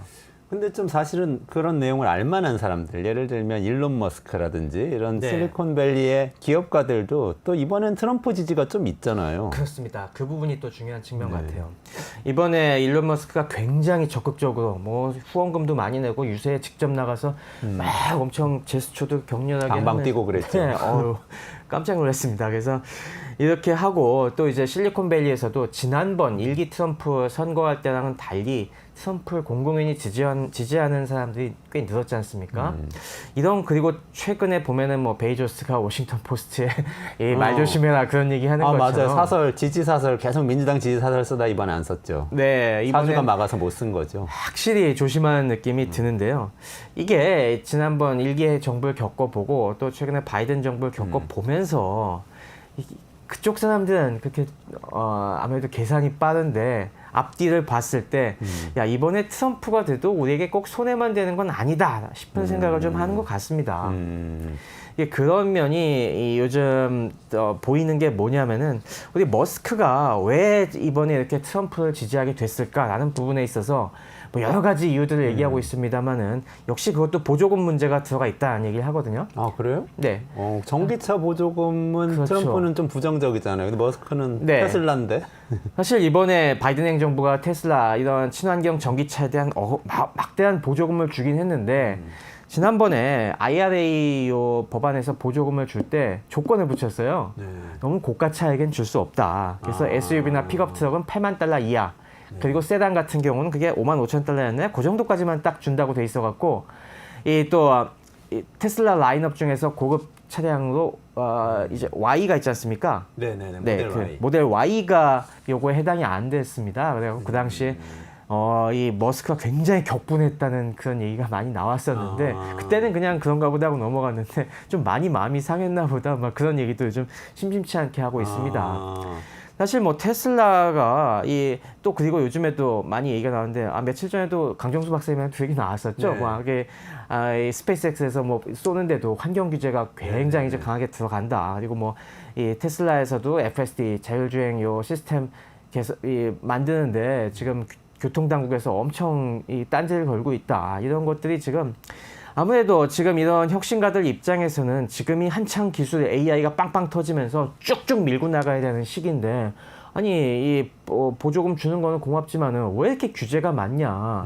지금 이런 거 하나하나가 지금 규제 없이 막 치고 나가고 있는 중국에 비해서 우리가 굉장히 불리한 처사이다라고 해서 야 이럴 때는 좀 약간 위험할 수도 있겠지만은 트럼프는 그래도 이런 거에 대해서 훨씬 우리 전향적으로 우리 규제 혁파해 줄 수 있지 않겠냐. 그러면 지금 입장에서는 다른 부작용을 고려하더라도 트럼프에 한번 밀어보는 것도 나쁘지 않겠다. 이런 게 같이 지금 들어가 있는 것 같습니다. 정부의 규제를 없애는 방향으로 트럼프가 정책 방향을 가져갈 거다. 이런 생각으로 트럼프를 지지하게 됐다. 그렇죠. 그리고 또 저희가 계속 얘기했지만은 실리콘밸리 주변에 굉장히 나이브한 무정부주의자들도 많이 있다고 네, 얘기했지 않습니까? 뭐 이런 특히 암호화폐 주변에 그런 사람들이 많이 있고 정부의 역할을 갖다 굉장히 좀 경시하는 이런 사람들의 입장에서는 특히 작은 정부를 갖다가 외치는 이런 정부의 개입을 줄이고 각종 세금 규제를 갖다가 완화해주겠다는 트럼프가 어떻게 보면은 더 합리적인 선택으로 보일 수도 있겠죠. 근데 테슬라하고 스페이스X는 사실 정부의 지원을 굉장히 많은 사업들 아닌가요? 그렇죠. 그게 사실 이율배반적인데 테슬라나 스페이스X가 지금까지 커온데 정부가 끌어준 게 진짜 어마어마한 도움을 줬지 않습니까? 테슬라가 안 그래도 얼마 전에도 실적 발표를 했지만은 이게 3분의 1이 이 전기차 같은 경우는 탄소 배출을 안 하기 때문에 우리가 탄소 크레딧이라는 걸 주지 않습니까? 그래서 배출 많이 하는 기업들에게 탄소 크레딧을 떠넘겨갖고 팔아갖고 그걸로 또 수익을 얻는데 이 탄소 크레딧의 수익이 전체 수익 규모의 한 3분의 1 정도 나오는 수준이더라고요. 그러니까 그것만 해도 버는 돈이 정말 짭짤한데 그리고 또 스페이스X는 당연히 나사가 이걸 민영화하면서 그 사업들을 갖다가 쫙쫙 밀어주고 있기 때문에 이제까지 커올 수 있었던 건데 이런 수혜자가 이제 와서 또 이제 이런 정부에 대한 역할을 갖다가 정부가 너무 커서 안 되겠다. 이 정부에 대한 역할을 줄여야겠다라고 하는 거면은 참 이해가 될 듯 하면서도 참 정신세계가 오묘하다는 그런 생각을 역시 하고 있습니다. 역시 뭐 이게 아무래도 근데 뭐 제가 이런 사람들 많이 보긴 했습니다. 특히 이런 이 스타트업 씬이나 이런 데 분들 중에서 이 정부의 역할에 대한 이해가 조금 부족한 분들 가운데는 정부가 보조금 주는 건 당연한 거고 그리고 왜 규제까지도 풀어야지 왜 그건 협파를 안 해? 뭐 이런 식의 굉장히 불만을 가진 분들이 많이 있는데 그런 사람 중에 하나가 저는 보이고요. 그런 면에서 뭔가 더 큰 걸 하고 싶은데 이제까지 도와준 건 고맙지만 어쨌건 이제는 우리한테 관심을 끄쇼라는 그런 적극적인 행보를 보이고 있는 것 같습니다. 아, 그러네요. 아니 뭐 멀리 갈 것도 없이 우리나라 사실 정경유착 얘기 많이 하는데 우리나라 재벌 기업들 사실 초기에는 정부에서 다 도와줘서 큰 거잖아요. 보호해주고 해서 큰 건데 나중에는 이제 IMF 구제금융 지나고 해서는 기업들이 다 굉장히 시장주의적으로 바뀐단 말이죠. 그건 뭐 기업의 속성인 것 같기도 하긴 합니다. 근데 네. 또 여기서 머스크는 한 걸음 더 나가서 지금 트럼프 정부에 참여할 것 같은 지금 인상을 주고 그렇죠. 있잖아요. 네, 계속 이 트럼프가 얘기 나왔던 것이 이 머스크가 이렇게 적극적으로 호응해주고 굉장히 반트럼프적이던 테크업계 분위기들도 막 순화시켜 주니까 계속 얘기 나와준 것이 이 트럼프가 정부 효율위원회라는 걸 만들겠다. 정부의 이 방만한 재정 지출 갖다가 대폭적으로 삭감하는 정부 효율위원회를 만들고 내가 당선되면은 머스클리 위원장으로 앉히겠다. 계속 얘기를 해왔죠. 그러면서 여기서 지금 계속 얘기하는 게 이 미국 정부 예산이 지금 7조 달러를 넘어서고 있는데 이 중에 2조는 깎아버리겠다. 막 이런 얘기를 하고 있습니다. 근데 얼마 전에 또 머스크가 이제 또 이세 참여하면서 한 얘기는 이게 위원회 정도는 성에 안 차는지 이제는 아예 정식 부처로 디파트먼트로 만들겠다는 얘기까지 하고 있어요. 공공연히. 그래서 머스크가 그렇게 네. 얘기한 건가요? 그래서 뭐 아예 뭐 2조 달러 할 수 있다 이런 식으로 막 얹어서 하는 거 보면은 위원장 갖고 마음에 안 차고 이제는 아예 장관을 하고 싶은 모양입니다. 아니 근데 지금 일론 머스크의 기행이 저는 조금씩 심해지고 있다는 생각이 드는 게 요즘 네. 옛날 트위터 X를 일론 머스크가 샀잖아요. 근데 X에서 공화당 지지나 트럼프 지지 관련된 이 포스팅들이 알고리즘에 먼저 뜬다는 얘기가 굉장히 많이 나오고 네. 이분은 또 당선되면 트럼프 당선되면 본인이 장관하겠다고 얘기를 하면서 자기 기업과 관련된 규제는 다 풀어줄 것을 계속 요구를 하고 이렇게 되면 정말 너무 심한 선을 넘는 거 아닌가요? 우리나라 지금 명태균 씨 뭐 여론조사 조작 이런 얘기 막 나오는데 이거 여론조사 조작 정도가 아니라 여론 조작 그로 가는 거 아니에요? 사실 정상 일반적인 기업가라면 이 정도 리스크를 감수하지는 않을 텐데 뭐 아직도 당연히 해리스가 당선될 가능성도 있지 않습니까? 아무래도 최근 뭐 판세가 정확히 바라보기가 굉장히 어려운 측면들이 있으니까요. 그런데도 불구하고 이 정도 세게 나서고 있는 거는 그만큼 머스크의 자신감이 있는 게 아닌가 싶어요. 설령 해리스가 당선이 되더라도 내가 크게 해코지당할 일은 없을 것이다. 그러니까 왜 그러냐면은 지금 이 머스크가 미국의 소위 얘기하는 미래 첨단 산업에서 갖고 있는 지분이 굉장히 크지 않습니까? 지금 뭐 전기차, 테슬라 빼면은 뭐 제대로 미국에서 나가고 있는 기업들이 없고 근데 지금 이 전기차 산업이 중국이 치고 나온 입장에서 테슬라가 지금 위태로워지면은 이거는 미국뿐만이 아니라 서방 진영의 자동차 업계가 다 중국에게 뺏길 그럴 위험에 있는 것도 사실인 것이고 그리고 또 미래 우주 산업 당연히 이 관 주도는 안 되고 민간 주도 시장이 열릴 것이라고 보는데 스페이스X가 요즘 계속 보면 알겠지만은 제일 그래도 확실한 성과를 보여주고 있고 그리고 또 배터리 사업 이런 것들도 머스크가 이렇게 크게 하고 있는 상황에서 민주당 정부가 들어선다고 해서 너 머스크에 대해서 너 공화당 지지했다고 보복을 할 수가 없는 그런 상황입니다.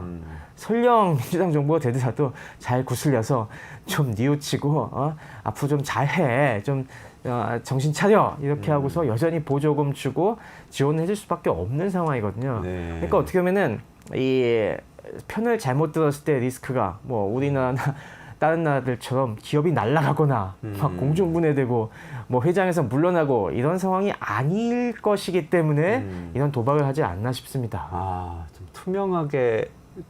투명하고 침착한 정책을 펼칠 것 같은 인상을 주는 게 오히려 더 불리한 상황인 것 같은데요.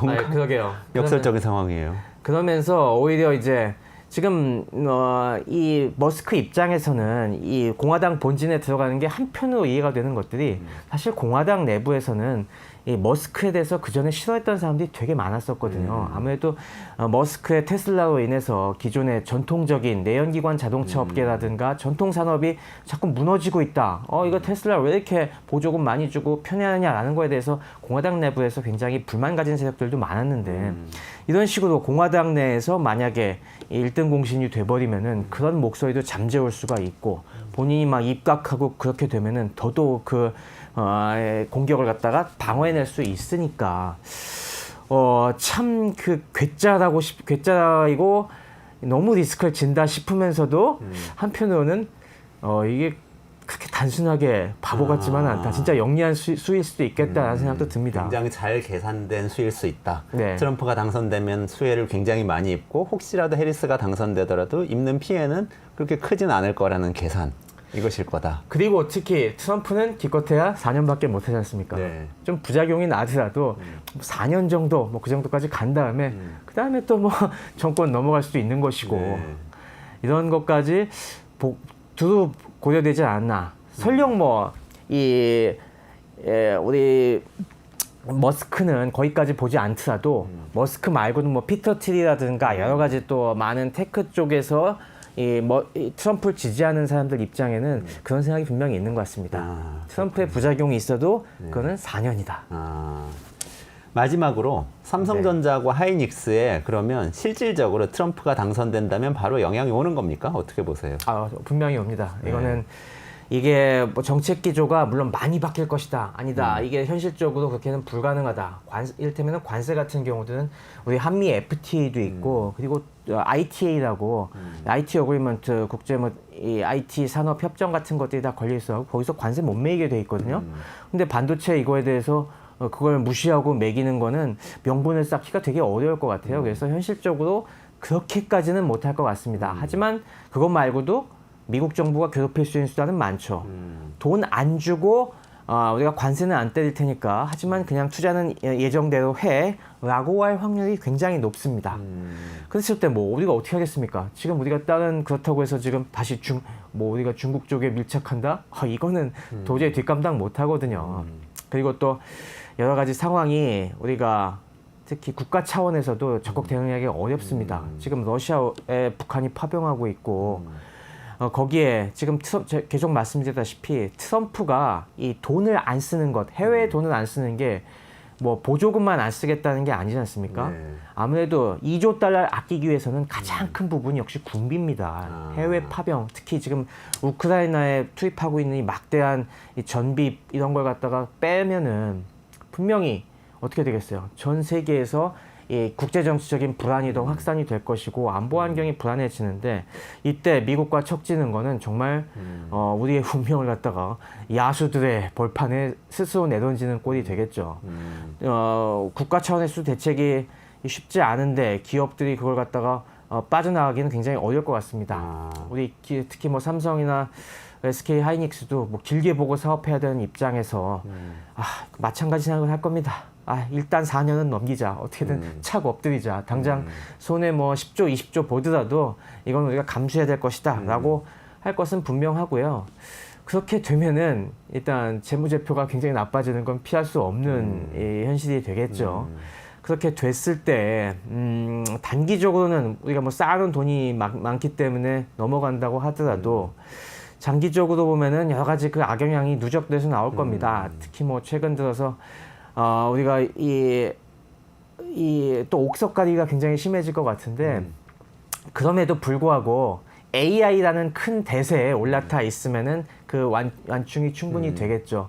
아무래도 미국 기업들 상당수가 빅테크들이 AI에 대한 투자는 절대로 놓지 않을 것이고 그거에 우리가 한국 기업에 매달릴 수밖에 없다면은 그걸 벌충할 수 있을 만큼 더 벌 수도 있을 텐데 만약에 여기 우리가 제때 편승을 하지 못한다면 요즘 뭐 삼성이 HBM 쪽에서 굉장히 납품 못해갖고 곤경을 겪는 이런 상황이 만약에 계속 반복이 되기라도 한다면은 정말 그 충격이 2배, 3배가 될 수 있겠죠 아마. 삼성전자는 지금 겪고 있는 충격에 2배, 3배 충격을 겪을 수도 있겠다. 이런 생각이 바로 드네요. 하이닉스는 약간 덜 피해를 받고 돌아갈 수도 있겠다 이런 느낌. 그렇죠. 뭐 하이닉스는 아직 뭐 여기 집어넣은 돈들도 많지 않고 근데 하이닉스도 문제점은 사실 있습니다. 그거에 대해서 나중에 말씀드리기도 하고요. 하이닉스도 사실 지금 HBM이 굉장히 잘 나가지만 하이닉스도 몇 가지 지금 걸려있는 문제들이 굉장히 많이 있고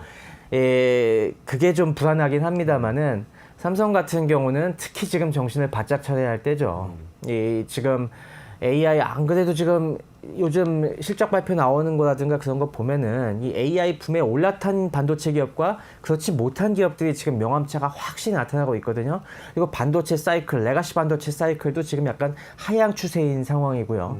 거기에 만약에 이 트럼프 당선의 충격이 그래서 미국 우선주의의 충격이 같이 겹쳐지면은 이 내상을 갖다가 상당히 많이 입을 수도 있겠다. 이 점에 대해서는 우리가 진짜 조심하고 이걸 갖다가 진짜 범국가적인 차원의 문제에서 좀 똘똘 뭉쳐서 대응해야 되지 않나 그런 생각을 하고 있습니다.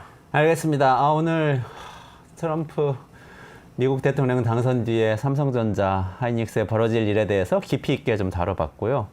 우리 끝내주는 경제에서 미국 대선 관련해서 계속 좀 깊이 있는 이야기 하고 있는데 다음 주에 미국 대선 끝나면 또 그 뒤에 정치 상황이 어떻게 될지, 경제 상황이 어떻게 될지 또 최승병 박사님하고도 같이 이야기 나눌 시간이 있을 테니까요. 다음 주에도 계속 라이브로 접속해 주시고요. 오늘 최승병 박사님하고 같이 여기서 인사드리고 물러가도록 하겠습니다. 고맙습니다. 감사합니다. 수고하셨습니다.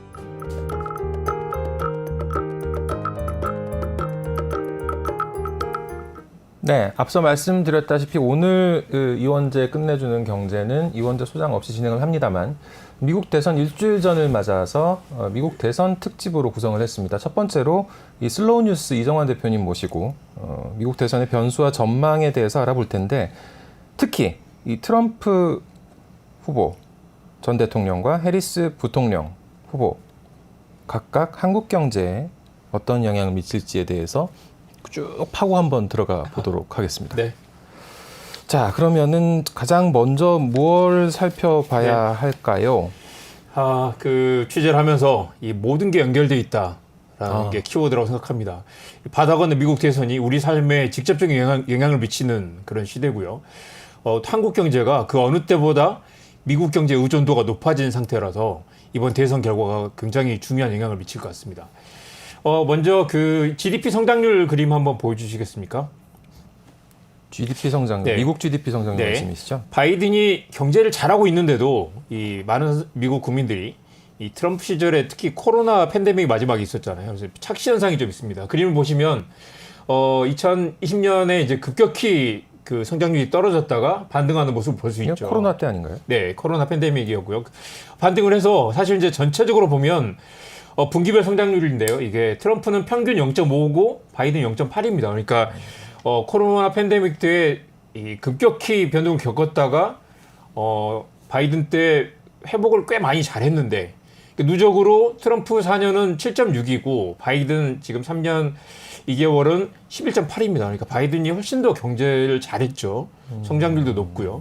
그런데도 미국 국민들 상당수가 트럼프가 경제를 잘했다라고 생각하는 건 이 코로나 팬데믹에도 마지막에 이렇게 바닥을 친 그 기저 효과 때문이기도 하고요.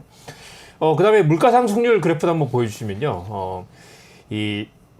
트럼프가 물가를 또 잘 잡았다라는 착시 현상도 있습니다. 지금 보면 빨간색이 트럼프 시절이고 파란색이 바이든인데요. 보면 당연히 이 코로나 때 돈을 많이 풀었잖아요. 그래서 이제 이 물가가 많이 올랐고 또 마지막에 트럼프가 그 바이든 시절에 파란색 그래프를 보시면 2년 지나가면서 이제 물가를 많이 잡았는데 이게 또 누적 효과라는 게 있어서 트럼프 때와 비교하면 그때보다 상당히 지금 이제 제품 가격이 많이 올라 있는 상태라서 체감 물가는 여전히 높은 상태. 그러니까 물가를 잘 잡았는데도 바이든이 물가를 못 잡았다라는 이제 욕을 먹고 있는 상황이고요. 트럼프 때는 이 빨간색 보시면 이제 전반적으로 그 물가가 안정돼 있는 모습을 볼 수 있습니다. 트럼프도 마지막 국면에 이 코로나 팬데믹이 터지면서 이제 소비가 급격히 줄었기 때문에 물가가 낮았죠. 그래서 이제 많은 미국 국민들이 볼 때는 바이든 들어서 물가가 많이 올랐고 상대적으로 우리 그 실질 소득이 줄어들면서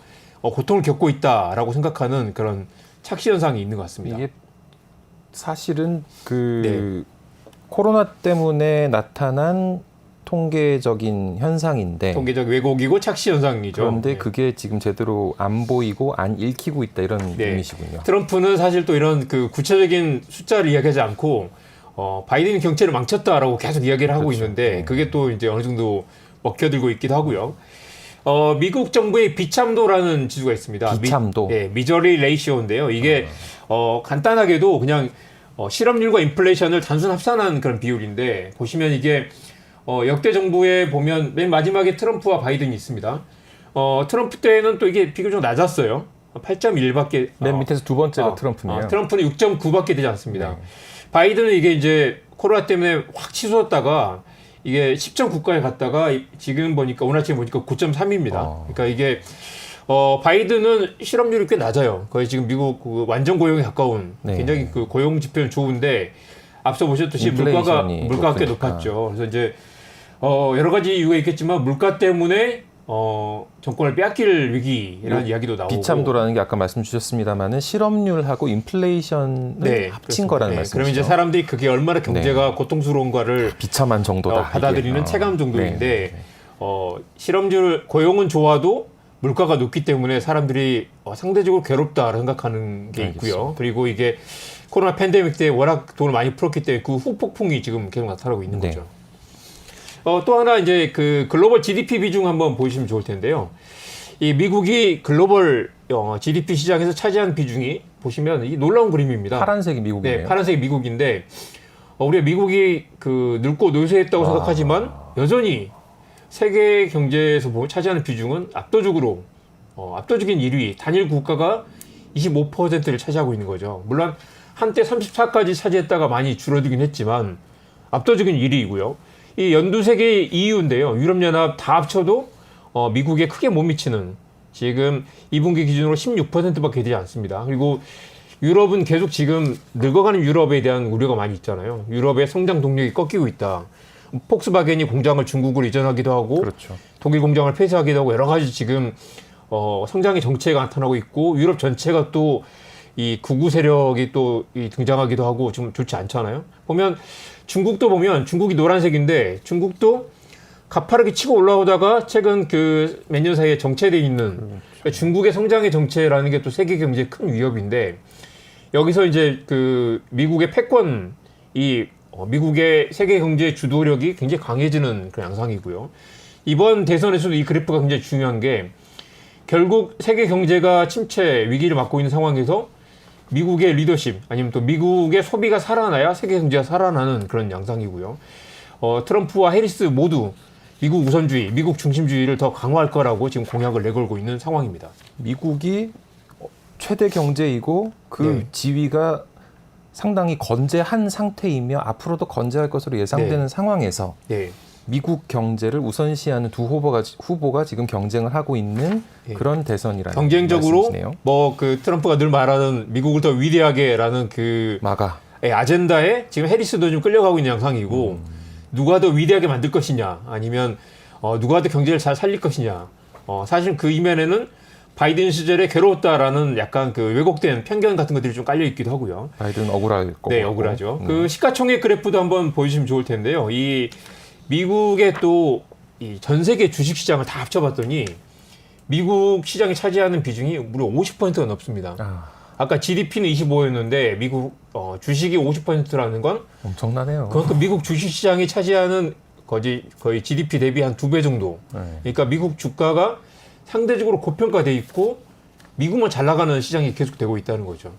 최근에 뭐 많이 그 끝내주는 경제에서도 다뤘겠지만 엔비디아의 시가총액이 한국 GDP의 거의 2배 가까이 되는 상황입니다. 정말 놀랍죠. 지금 이런 상황이 계속되고 있는데요. 우리 매그니피선트라고 하죠. 그 애플, 엔비디아 지금 그래프 보시면 마이크로소프트, 알파벳 등등을 다 합치면 무려 15조 달러가 됩니다. 15조 달러는 상상이 안 되는 거예요. 15.7조 원이니까 원화로면 2경 원이 넘습니다. 경이 2경 원. 드디어 등장을 네. 하는군요. 그리고 지금 사상 최대 실적에 주가도 뭐 고공행진을 하고 있고요. 미국이 GDP가 한국보다 15배인데 성장률이 또 미국이 더 좋아요. 그러면 그러니까- 실제 성장하는 규모는 엄청나게 차이 난다는 얘기잖아요. 예, 한국이 지금 올해 2.55가 안 될 거라고 하는데 미국이 올해 성장률이 2.8이니까요. 정말 이 거대한 미국이 성장하고 있다라는 게 또 하나의 포인트입니다. 그 경제 금액으로만 따지면 그러면 네. 미국이 올해 성장한 만큼이 한국이 올해 성장하는 만큼의 15배가 넘는다는 15배 얘기죠. 넘는다는 거죠. 그래서 지금 또 최근에 이제 대선 때 나온 이야기는 뭐 하드 랜딩이냐 소프트 랜딩이냐, 경착륙이냐 연착륙이냐 이야기와 달리 노 랜딩이다. 아예 착륙하지 않고 계속 갈 수 있다라는 이야기도 나오고요. 물론 이게 내년 내내년은 쉽지 않을 거라고 하지만 이 빅테크가 주도하는 미국 시장 그리고 아까 주식시장 시가총액이 50이라고 했는데 거의 60%에 육박할 정도로 지금 치솟고 있습니다. 그리고 자넷 앨런 미국 그 지금 이제 통화 정책도 옐런, 예.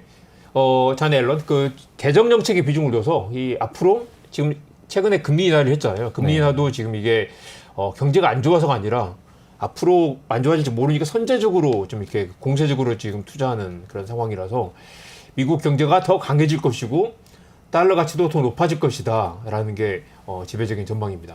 달러를 사야 되겠군요. 그렇죠.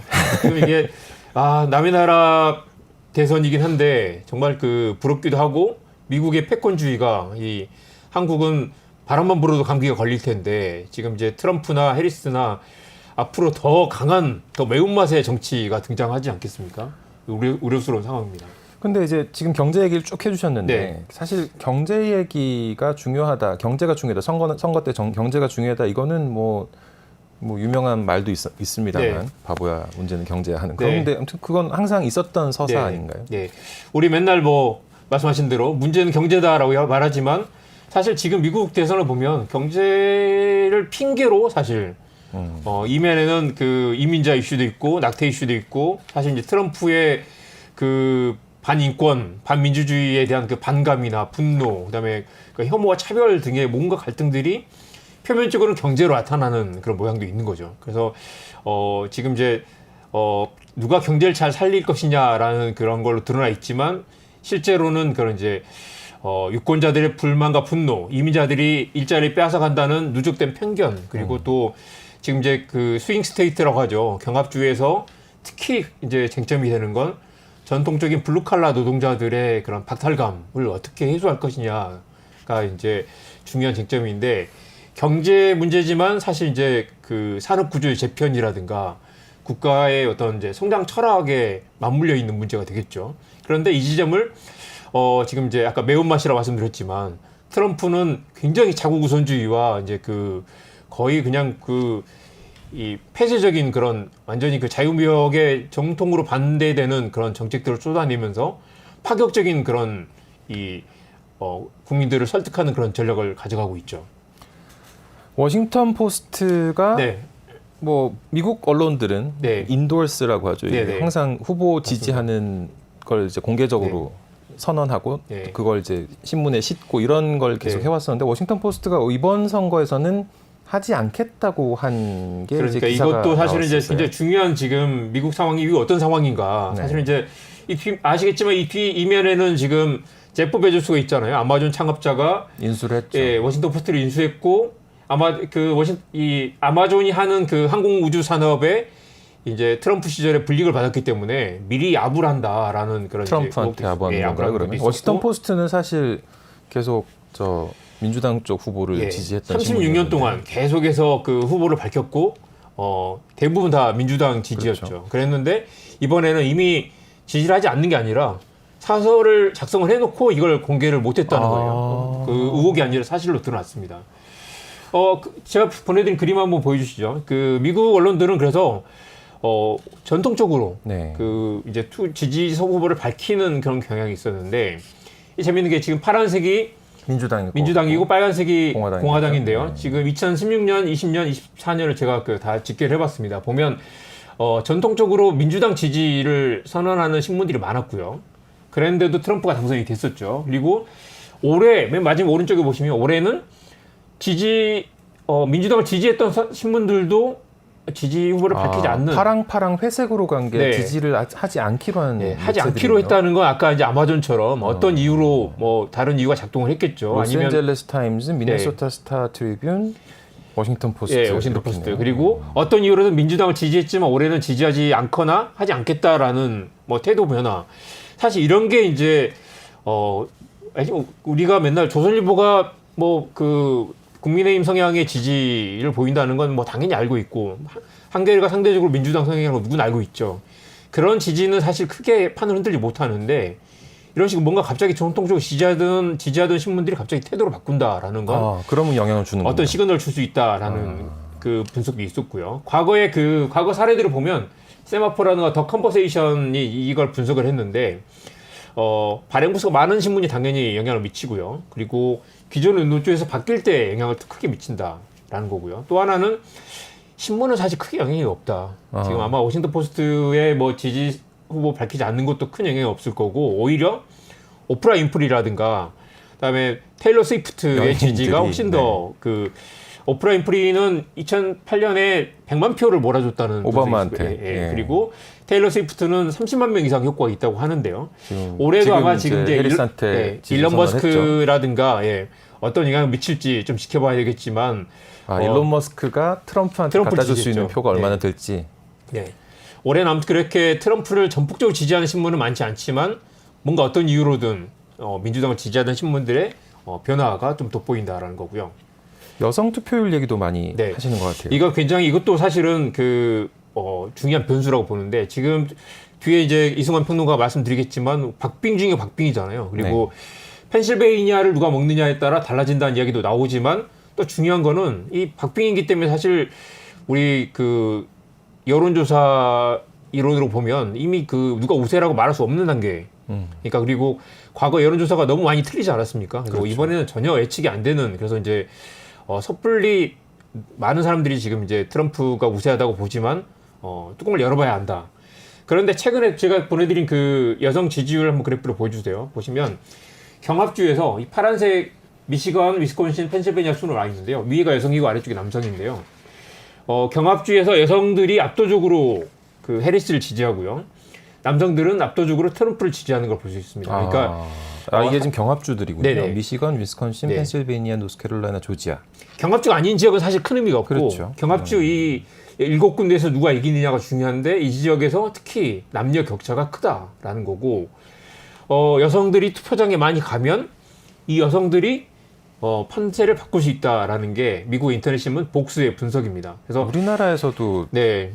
이런 현상들이 요새 좀 한국도 젊은 그렇죠. 층을 그리고 또 재밌는 중심으로 게 나타나죠. 미국 젊은이들이 남성들은 이 스스로를 진보로 생각하는 비율이 25%밖에 되지 않는데 이게 25년 동안 거의 그대로라는 거예요. 40년 동안. 근데 여성들은 스스로를 진보로 생각하는 비율이 20%에서 지금 40%까지 늘어난 상태입니다. 그러니까 진보적 의제들, 예를 들면 낙태라든가 뭐 이민자 이슈들에서 여성들이 훨씬 더 진보적인 선택을 하고 아마 이번 선거에서도 남성들보다는 누가 더 적극적으로 분노해서 투표장에 가느냐가 중요하다고 봤을 때 여성들의 표가 좀 더 의미 있게 영향을 미치지 않을까라는 게 민주당에서 기대하는 그런 중요한 포인트입니다.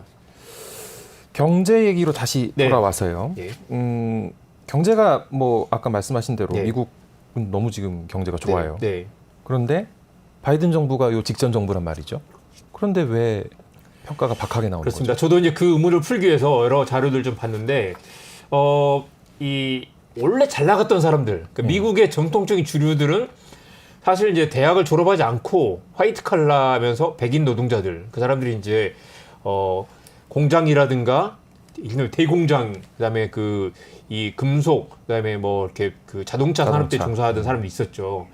그래프 한번 보여주시겠어요? 이 상대적으로 대학을 맨 왼쪽에 보는 이제 빨간색 그래프가 백인들입니다. 대학을 졸업하지 않은 백인들의 이 상대적 소득인데 평균보다 높았다가 이 급격히 줄었죠. 그리고 가운데 있는 선이 평균이네요. 예, 평균이고 맨 왼쪽에 이 우하향하는 그림이 대학을 졸업하지 않은 백인 남성들입니다. 근데 이 사람들의 불만이 꽤 큰 편이고 나머지 자기들의 잃어버린 그 임금과 기회를 아시아인들, 그다음에 대학을 졸업한 백인들, 그다음에 이제 심지어 흑인이나 히스패닉보다 자기들이 더 소득이 적다라는 그 불만이 있는 거죠. 이 파란색은 다 네, 그러니까 소득이 오른 상태, 그렇죠. 소득 많이 오른 사람들이고 40년 전과 비교하면요. 조금 전 그래프를 다시 보시면 네. 파란색 맨 위에 지금 가장 기울기가 높게 나타난 게 아시아 아시아인, 출신이고 네. 그리고 여성인 거죠. 예. 대학 학위가 있는 학위가 아시아 있는 여성. 백인 여성들. 그러니까 그다음이 백인 여성, 예. 그다음 흑인 여성, 예. 그다음 히스패닉 여성인데 예.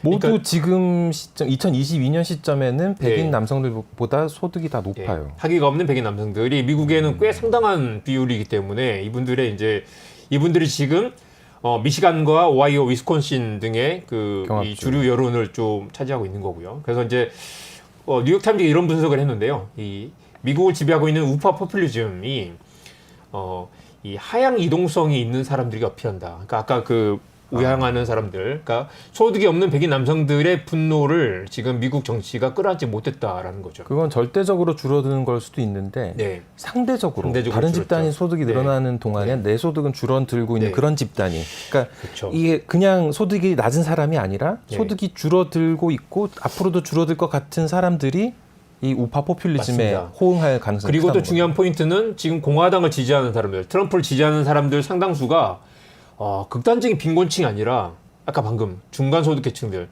옛날에는 잘 살았지만 갑자기 못 살게 된 사람들, 그리고 미국 사회의 그 중간 계층을 이뤘던 백인 노동자들, 이 화이트 칼라 대학 졸업자들이 아니라 평범한 그 미국의 그 일하는 노동자들이 그 분노가 커졌다는 거고요. 또 재미있는 건 민주당이 또 고학력 노동자들을 대변하는, 그러니까 우리 뭐 이제 그 이민자 논쟁이라든가 약태 이슈들은 굉장히 또 이렇게 이른바 배운 사람들이 좀 이렇게 논쟁하는 그런 주제들이잖아요. 먹고 사는 문제를 넘어선.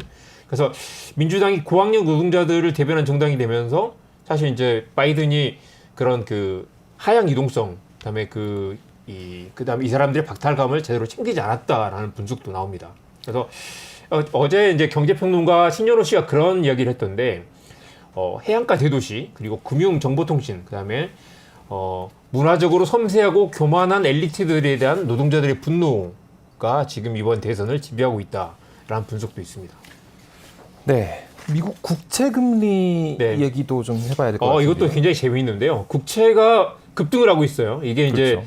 트럼프 트레이드라고 합니다. 그러니까 트럼프가 이제 시장을 주도하고 있다는 거죠. 엔캐리 트레이드처럼 네. 이렇게 뭔가 트럼프 주도 거래. 이유로 네.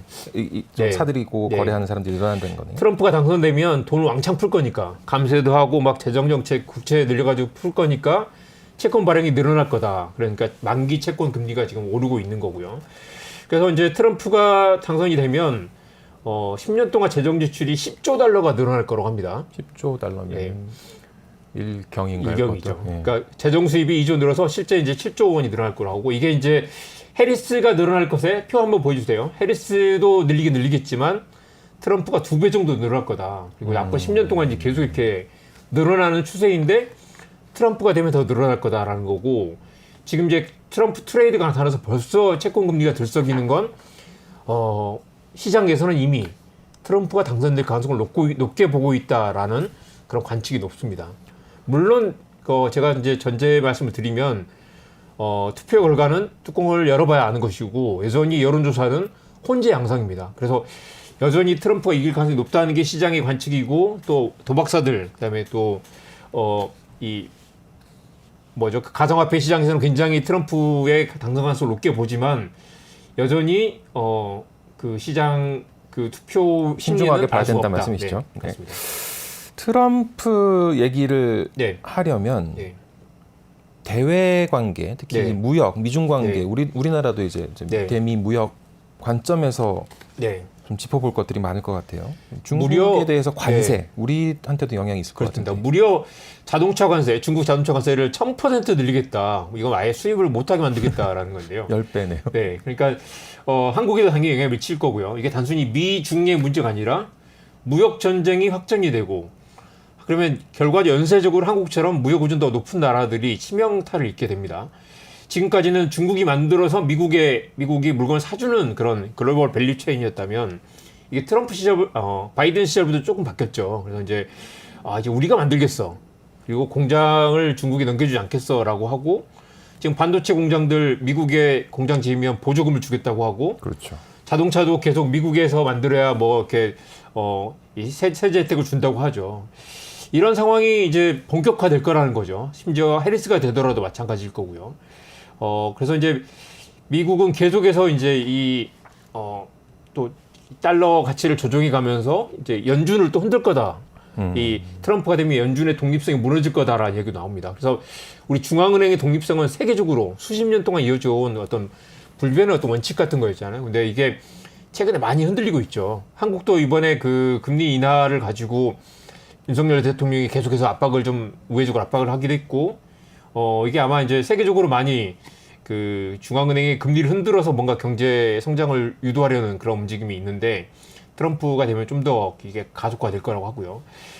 윌리엄 패색 포브스 이코노미스트가 이런 말을 했습니다. 시간은 한국의 편이 아니다. 한국의 편이 아니다. 네, 그러니까 이게 이제 한국을 콕 집어서 거론을 한 건데. 네, 미국이 이제 트럼프가 되든 해리스가 되든 수출 의존도가 높은, 또 특히 중국과 연동되어 있는 한국은 굉장히 지금 그 안 좋은 상황이 올 수도 있다라는 거죠. 근데 우리는 이제 반도체 산업을 네. 좀 눈여겨보지 맞습니다. 않을 수 네. 없을 것 같아요.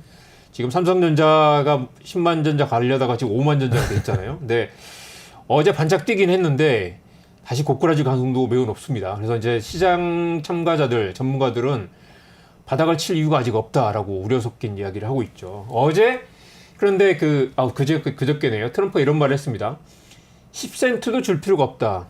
이게 미국에 와 있는 반도체 공장, 삼성과 SK하이닉스와 TSMC 등이 이제 미국에 공장을 지으면 보조금을 줄 필요가 없다는 보조금을 얘기네요. 주겠다고 했는데 한 푼도 주지 않겠다. 왜냐하면 이제 관세를 높게 때리면 알아서 와서 지을 거다라는 거죠. 그런 면이 있죠, 근데. 네? 그런 면이 좀 있지 않나요? 있죠. 실제로? 있는데 지금 이제 삼성과 하이닉스는 당장 보조금을 66조 원을 보조금을 받기로 하고 66조 원을 그렇죠. 지금 투자를 하고 있는데 네. 보조금을 받기로 한 게 64억 달러와 5억 달러네요. 이걸 아니면 안 준다고 하면 공장을 지어야 되나라는 이제 전면적인 검토를 해야 되는 상황이죠. 설마 그러겠어 싶으면서도 하지만 트럼프는 그렇게 할 했었죠. 수 있을 거다. 그러면 이제 가뜩이나 삼성은 지금 HBM 뭐 투자도 좀 늦어졌고 여러 가지 어려움을 겪고 있잖아요. 근데 이런 상황이 되면 와, 삼성이 흔들리니까 지금 한국의 성장률이 흔들리는 거잖아요. 근데 미국은 마이크론을 삼성처럼 키우고 싶어 하죠. 인텔과 마이크론에 보조금을 주고 지금 트럼프는 삼성과 하이닉스를 내쫓거나 아니면 뭐 이 자국에서 그 경쟁자를 대체제를 키우려고 하는 상황이라서 매우 좋지 않습니다. 미국 영향력은 지금 아까 말씀해 네네. 주셨던 것처럼 네. 굉장히 커졌고 미국만 잘 나간다 이런 네. 얘기를 하는 것도 그렇게 뭐 크게 무리한 얘기는 네. 아닌데 네. 미국 국민들은 여전히 체감 경기에서는 괴리가 좀 있는 것 같고 아까 보셨듯이 이제 물가가 굉장히 많이 올라 있는 상황이라서 사실 이제 한국도 마찬가지인데 윤석열 정부도 마찬가지거든요. 같은 상황인 거잖아요. 코로나 팬데믹 이후에 양적 완화 돈이 풀렸고 물가가 올라 있는데 물가를 잡지 못하고 국민들의 상대적인 이 가처분 소득은 굉장히 줄어 있는 상황이라서 이런 이제 실제 통계와 심리적 지표가 다르게 가고 있고요. 인플레이션이 정치를 흔드는 그런 상황이라는 게 미국 대선에서 받을 수 있는 그런 중요한 교훈인 것 같습니다. 결국 아까 말씀하신 대로 해리스가 만약에 이번에 당선이 안 된다면 네. 그래서 네. 결국 이제 바이든 정부의 정권 재창출이 실패를 한다면 이거는 결국 물가 때문이다 이렇게 볼 수 그렇습니다. 있겠네요. 예. 성장 속도 세계적으로 이제 물가는 안정되고 성장 속도는 느린데 이런 이제 뭔가 심리적 체감적인 요인들이 굉장히 큰 상황이라서 한동안 미국만 잘 나가는 이런 미국 애외주의가 계속 될 것이고요. 미국 예외주의. 예. 그리고 이제 중국이 미국의 상대적으로 이제 이 관세 장벽 때문에 심각한 타격을 받을 거라 미국이 얼마나 잘 빌붙느냐 아니면 미국에 얼마나 미국의 이제 이런 관세 정책, 미국의 무역 정책에 얼마나 새로운 기회를 발견하느냐가 세계적으로 경제 판도를 흔드는 상황이 될 것 같습니다. 두 후보 경제 정책 간단히 좀 비교해 주시고 그럴까요? 마무리 네. 한번 해 주실까요? 그래프 도표 한번 보여주시고요. 지금 보시면 이제 전반적으로 크게 비슷하다고 볼수 트럼프와 있습니다. 해리스 네, 후보를 비교하는 누가 돼도 아메리칸 퍼스트로 간다. 그리고 유의미한 차이는 해리스는 전기차 쪽에 많이 친환경 쪽에 많이 이제 비중을 두고 있고요. 트럼프는 오히려 파리의 벽을 탈퇴하겠다. 그리고 이제 근데 일론 머스크는 또 트럼프를 예. 지지한단 말이죠. 아마 모종의 무슨 이야기 있지 않을까 싶은데요. 내연차 규제를 완화하겠다라고도 했고요. 또 이제 IRA도 폐지 또는 축소하겠다고 했고 트럼프가 되면 한국의 LG 엔솔 같은 배터리 수요가 줄어들 수도 있다라는 얘기도 나옵니다. 지금 특히 LG엔솔은 3분기 실적도 매우 안 좋고 네. 겨울이 온다라는 얘기도 나오죠. 해리스가 되면 배터리 수요가 늘어날 수도 있습니다. 누가 되든 중국 배터리 수요를 줄여서 공급망을 재편할 거라는 이야기 나오고요. 트럼프가 되면 관세 관련 불확실성이 늘어날 거고 환율 변동성도 확대될 것으로 예상됩니다. 트럼프가 되면 배터리 수요 감소, IRA 폐지 축소, 네, 해리스가 되면 전기차 의무화, 네, 그리고 그 배터리 공급망 네. 재편. 그리고 트럼프가 됐을 경우는 상대적으로 이제 그 돈이 많이 풀리고 물가가 올라서 강달러, 고금리, 그리고 금값도 오르는 게 트럼프가 좀 더 심화될 거다. 그리고 해리스가 되더라도 결국 미국의 돈 풀어서 경제 살리기가 심화될 거기 때문에 어느 정도 준비를 해야 될 것 같다. 하지만 그리고 가장 중요한 것 중에 하나는 네, 우리 트럼프 일기를 겪어봤지 않습니까? 네네. 불확실성. 네, 높아질 것이다. 네. 이 정도로 네. 정리를 한번 네. 해보면 어떨까 싶습니다. 네, 트럼프, 해리스 후보 각각 당선됐을 때 한국 경제, 세계 경제에 미치는 영향에 대해서 슬로우 뉴스 이정환 대표님이 정리를 해주셨습니다. 오늘 말씀 감사합니다. 네, 고맙습니다.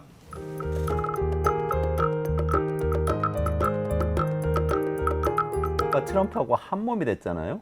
그러더니 빅테크가 주가가 나스닥에서 계속 올랐어요. 그래서 트럼프 되니까 교제도 완화되고 자율주행차 다 되나 보다 이런 생각하고 있었는데 또 갑자기 어제 그저께 막 주가가 빠져요. 그래서 이제 트럼프가 낙선할 가능성이 높아지나 이런 생각도 들고 생각이 복잡해지는데 또 이 신중하고 돈을 주는 기업가들이 왜 이렇게 이전에 하고는 다르게 민주당 지지 안 하고 트럼프 지지하나 이것도 궁금한데요. 이거 다 어떻게 되는지 여러분들께서 사랑하시는 강정수 박사 모시고 이야기 나눠보겠습니다. 안녕하세요. 어서 오세요. 안녕하세요. 네.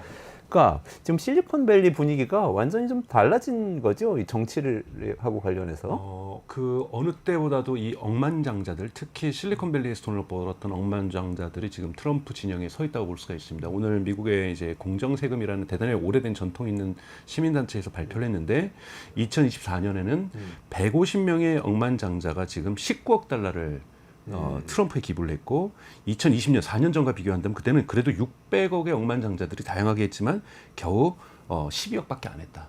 그러니까 7억 달러면 여러분 작은 돈이 아닙니다. 7억 달러면은 1조 가까이 되는 네네. 이 돈을 1조 원이 추가가 됐는데 대단히 집중화된 억만장자들이 지금 하고 있다라고 지금 볼 수가 있고요.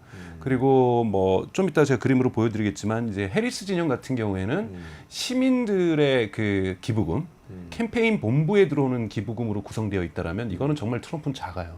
트럼프는 절대적으로 총량에 있어서는 지금 해리스한테 뒤지가 않는데 트럼프 진영은 이 억만장자들이 기부한 돈으로 해리스 후보가 받고 있는 그 시민들이 낸 소액 그 거대한 액수를 커버하고 있다라고 볼 수가 있습니다. 그래서 결코 트럼프 진영이 선거 자금이 적지 않습니다. 많은 보도에서는 해리스 후보가 대단히 그 소액 기부자들에게 정말 거대한 돈을 하루아침 만에 막 걷어들이고 이런 얘기가 나오지만 전체 액수로 볼 때는 트럼프가 결코 작지 않다. 그 그래프 한번 볼까요? 네, 지금? 그래프 한번 보시죠. 네, 그 파이낸셜 타임즈에서 파이낸셜 타임즈에서 어제 보도가 된 건데요. 보시면 지금 왼쪽에 보이시는 저 파란색의 해리스 후보가 이 캠페인 그룹이라는 게 그 본부에 직접 보내는 소액 결제들이에요.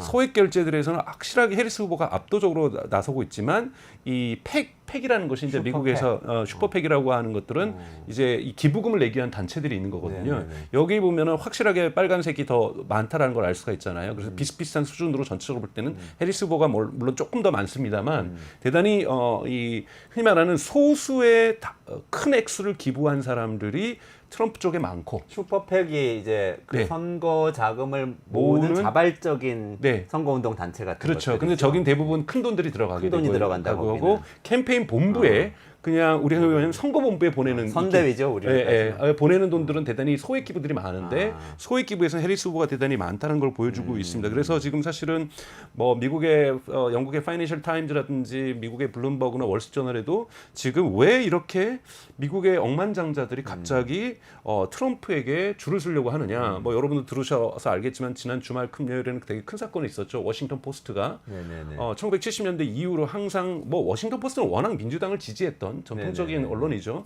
여기에서 이 항상 선거 전에 우리 신문은 어느 후보를 지지한다는 걸 밝혔었는데 선거 12일 전날 갑자기 이것이 스톱되고 뭐 이런 부분이 있었고 또 LA 타임즈 같은 경우도 항상 민주당을 지지했던 곳인데 이 LA 타임즈 같은 경우에도 이 선거 지지 후보 지지를 갖다 밝히는 것을 안 하게 되는 점. 한국 언론을 접하신 분들은 잘 이 부분들이 좀 생소하시겠지만 미국 언론들이 독특한 이 전통이 좀 있거든요. 선거 막판에 우리 언론은 어디를 지지한다 이런 표현들을 해요. 사실은 이것도 사실은 긁어부스럼을 만들었다고 저는 보는 거는 어차피 민주당 지지자들이 중심적으로 보는 언론사이기 때문에 공개적으로 우리가 해리스 후보를 지지한다 안 한다 밝히는 것이 선거에 그렇게 영향이 없습니다. 왜냐하면 이 집토끼들에게 우리 다시 한번 해리스 후보를 지지한다고 밝히는 것이 선거에 어떤 영향을 주겠어요? 없어요. 근데 근데도 막았을까?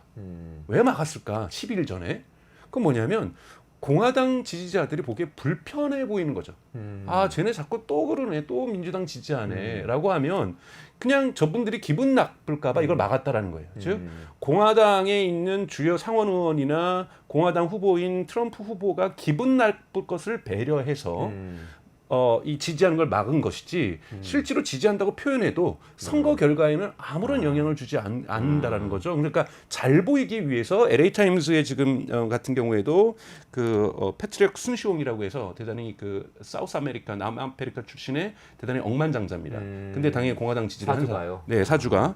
그렇기 때문에 2018년에 5억 달러를 주고 인수를 했는데요. 사주의 영향에 의해서 됐고 그 4명의 편집위원 중에 2명이 지금 사표를 낸 상태예요. 근데 그중에 한 명은 플리처상을 받았던 사람이고 뭐 이런 식으로 나오고 워싱턴 포스트는 원래 250만 명의 구독자가 있는데 20만 명이 주말 사이에 해지를 하는 이런 일들이 지금 20만 명이 구독 그렇죠. 취소. 이게 얼마나 또 크냐면 그리고 우리 그 유튜브 구독 취소하면 다르잖아요. 유료 구독을 그렇죠. 취소하는 거 그렇죠. 경제적 타격이 네, 있잖아요. 1월부터 10월까지 워싱턴 포스트의 순 구독자 증가율이 겨우 4천 명밖에 안 돼요. 4천 명이.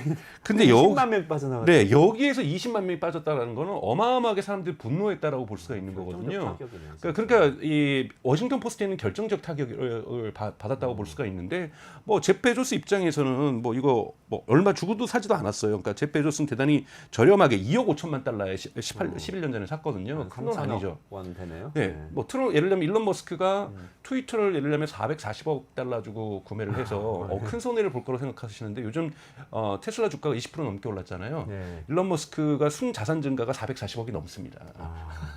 그러니까 이러한 억만장자들에게 뭐 트위터로 날렸던 돈, 테슬라 주가 상승으로 충분히 커버가 됐고, 주가 상승분만으로도 앞으로 스페이스X도 상장하고 그러면 이건 큰 돈이 아닌 거죠. 그러니까 이런 부분에서 큰 억만장자들이 특히 또 여러분 뉴스를 통해서 들으셨겠지만 메타의 저커베역도 트럼프 후보에게 전화를 했고 그 다음에 구글의 CEO인 순다 파차이도 트럼프한테 지난주에 전화를 했고 그다음에 현재 아마존의 대표도 전화를 했고 뭐 이렇게 다 전화를 하고 있는 거죠. 애플의 팀 쿡도 전화를 했고 팀콕도 전화를 하고. 네, 그러니까 이렇게 지금 다 빅테크들이 서로 지금 줄서기네요. 네, 줄서기. 지금 트럼프 후보에게 줄서기를 하고 있다라는 거죠. 근데 예전에는 엄청 트럼프 반대했었잖아요. 트럼프 그렇죠. 1기 때는. 그렇죠.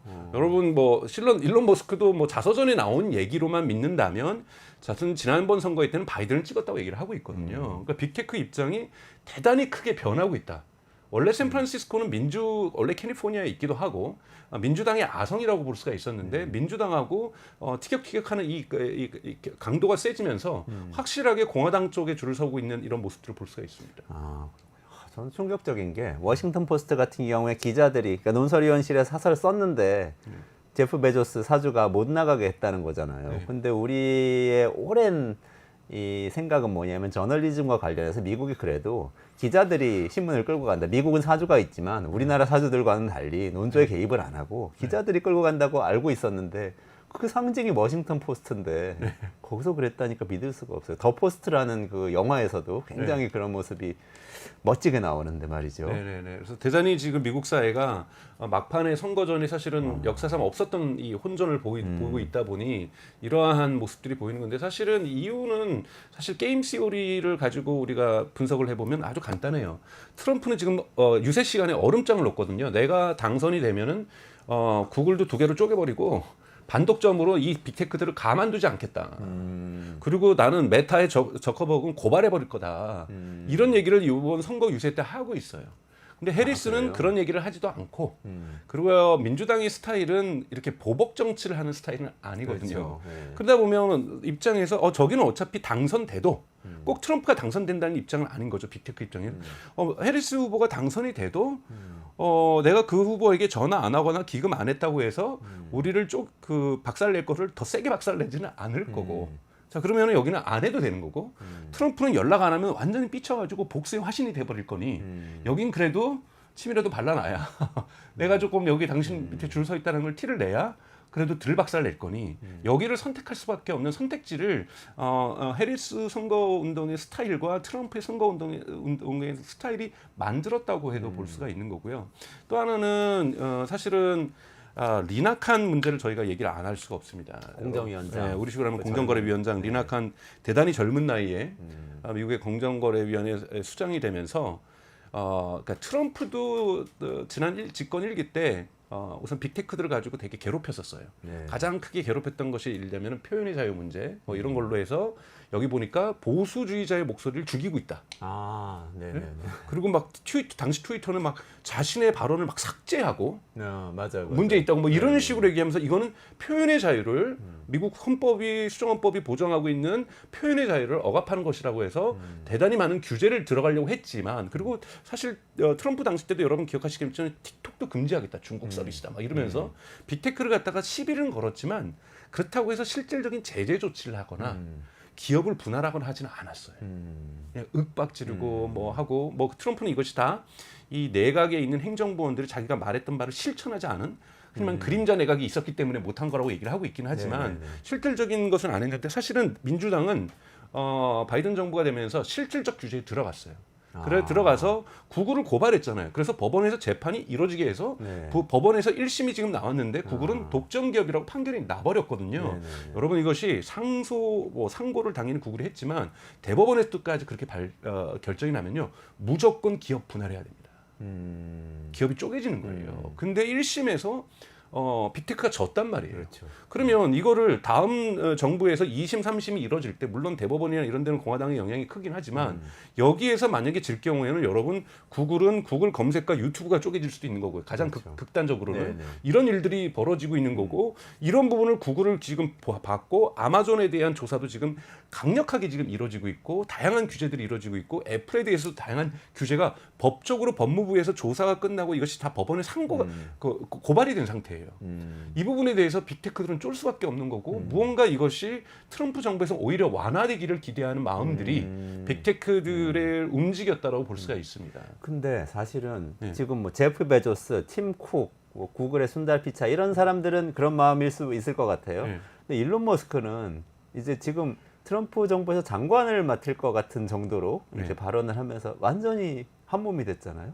머스크는 어떻게 봐야 돼요? 머스크는 우선은 기본적으로는 몇 가지 원인이 있습니다. 가장 내재적으로는 머스크 성격이 있는 이 나르시시즘이 저는 아주 강한 사람이라고 저는 생각이 드는데 이 부분 물론 엔지니어의 마인드도 대단히 훌륭한 사람이지만 나르시시즘이 대단히 강력한 사람이고 이 사람에게 사실은 이 바이든 행정부의 갈등들이 있었어요. 첫 번째 갈등은 이 코비드-19 그러니까 코로나 시기에 발생을 합니다. 미국에 있는 이 자유주의적인 생각을 갖고 있는 사람들은 정부가 사적 영역 내 영토에 들어와서 하는 것은 대단히 싫어했고 그거를 총을 들고서 또 방어를 했던 사람들의 문화적 전통이 있잖아요. 그러다 보니까 일론 머스크도 전기 때 자기 전기에 쓰고 있지만 공장 폐쇄를 바이든이 강행했던 것. 이거는 마치 사적 농장으로 연방군이 들어왔다라고 일론 머스크가 느낀 거예요.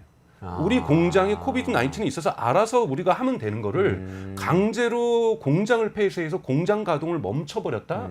그것도 국가에 의해서 이것은 있을 수 없는 일이라고 일론 머스크가 강하게 이제 갈등을 했던 거고 두 번째 이제 갈등의 부분은 우크라이나하고 러시아 전쟁입니다. 여러분들 아시는 것처럼 일론 머스크가 처음에는 우크라이나 편을 들었고 지금도 우크라이나를 위해서 스페이스X의 스타링크를 지원해주고 있는데요. 일론 머스크 입장은 빨리 끝냈으면 좋겠다라는 거예요.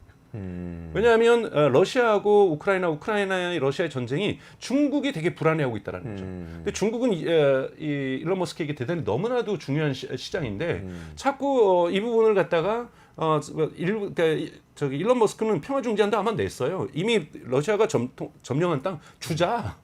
이쪽으로 미국이 협상을 주도해 줘야 되는데 미국이 그 땅을 러시아 땅으로 인정을 안 하는 거예요. 그러니까 바이든 정부에서 이러다 보니까 전쟁이 오래 끌고 있는 것 일론 머스크의 불만을 만들어냈던 거고 그다음에 사실은 다양한 규제들이 존재했었던 거죠. 그러니까 뭐 특히 이제 인공지능에 대한 규제고 얼마 전에 이제 이것이 사실인지 아닌지 모르지만 일론 머스크가 이제 직접 컨퍼런스에서 얘기했던 건 뭐냐면 이번에 스페이스 X5가 성공을 했죠. 5번째 발사가 부스터가 다시 지구로 들어와서 딱 젓가락으로 잡는 것이 성공을 했는데 이것이 여러분 발사가 한 3개월 정도 연기가 된 거예요.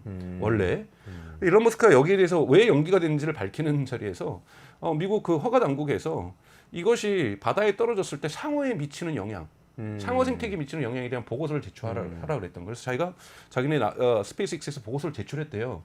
그랬더니 고래에 미치는 영향 또 조사해라. 그러니까 아니 그러니까 처음부터 상어와 고래와 새우와 뭐 물고기에 미치는 바다 생태계에 미치는 영향 보고서를 제출하라 그러면 됐던 거를 이걸 갖고 자기를 갖고 그러니까 장난치고 있다라는 거죠. 괴롭히고 있다. 이런 부분이 우리가 하려고 하는 진정으로 하는 사업을 막아서고 있다는 부분에서 대단히 강력한 불만이 있었고요. 또 하나는 사실은 전기 자동차와 관련된 겁니다. 우선은 일론 머스크는 전기 자동차에 대한 보조금을 원하지 않아요.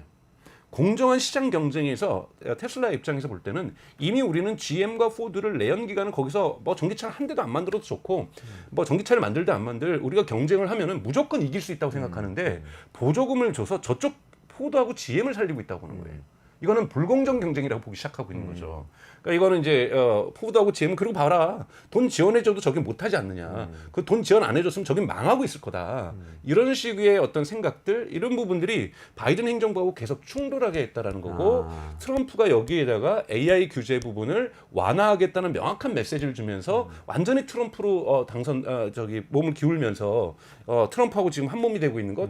근데 저는 지지도가 바뀌는 것까지는 괜찮은데 이렇게 한 몸이 돼서 유세까지도 2번 같이 나가고 곳곳에서 막 X.com에서 해리스가 되면은 뭐 민주주의가 무너질 거야 막 이런 얘기를 하고 있는 것 정말 큰 CEO의 리스크라고 저는 볼 수 있습니다. 대단히 정치화되고 있는 것은 좀 우려스럽다고 볼 수가 있습니다. 그렇군요.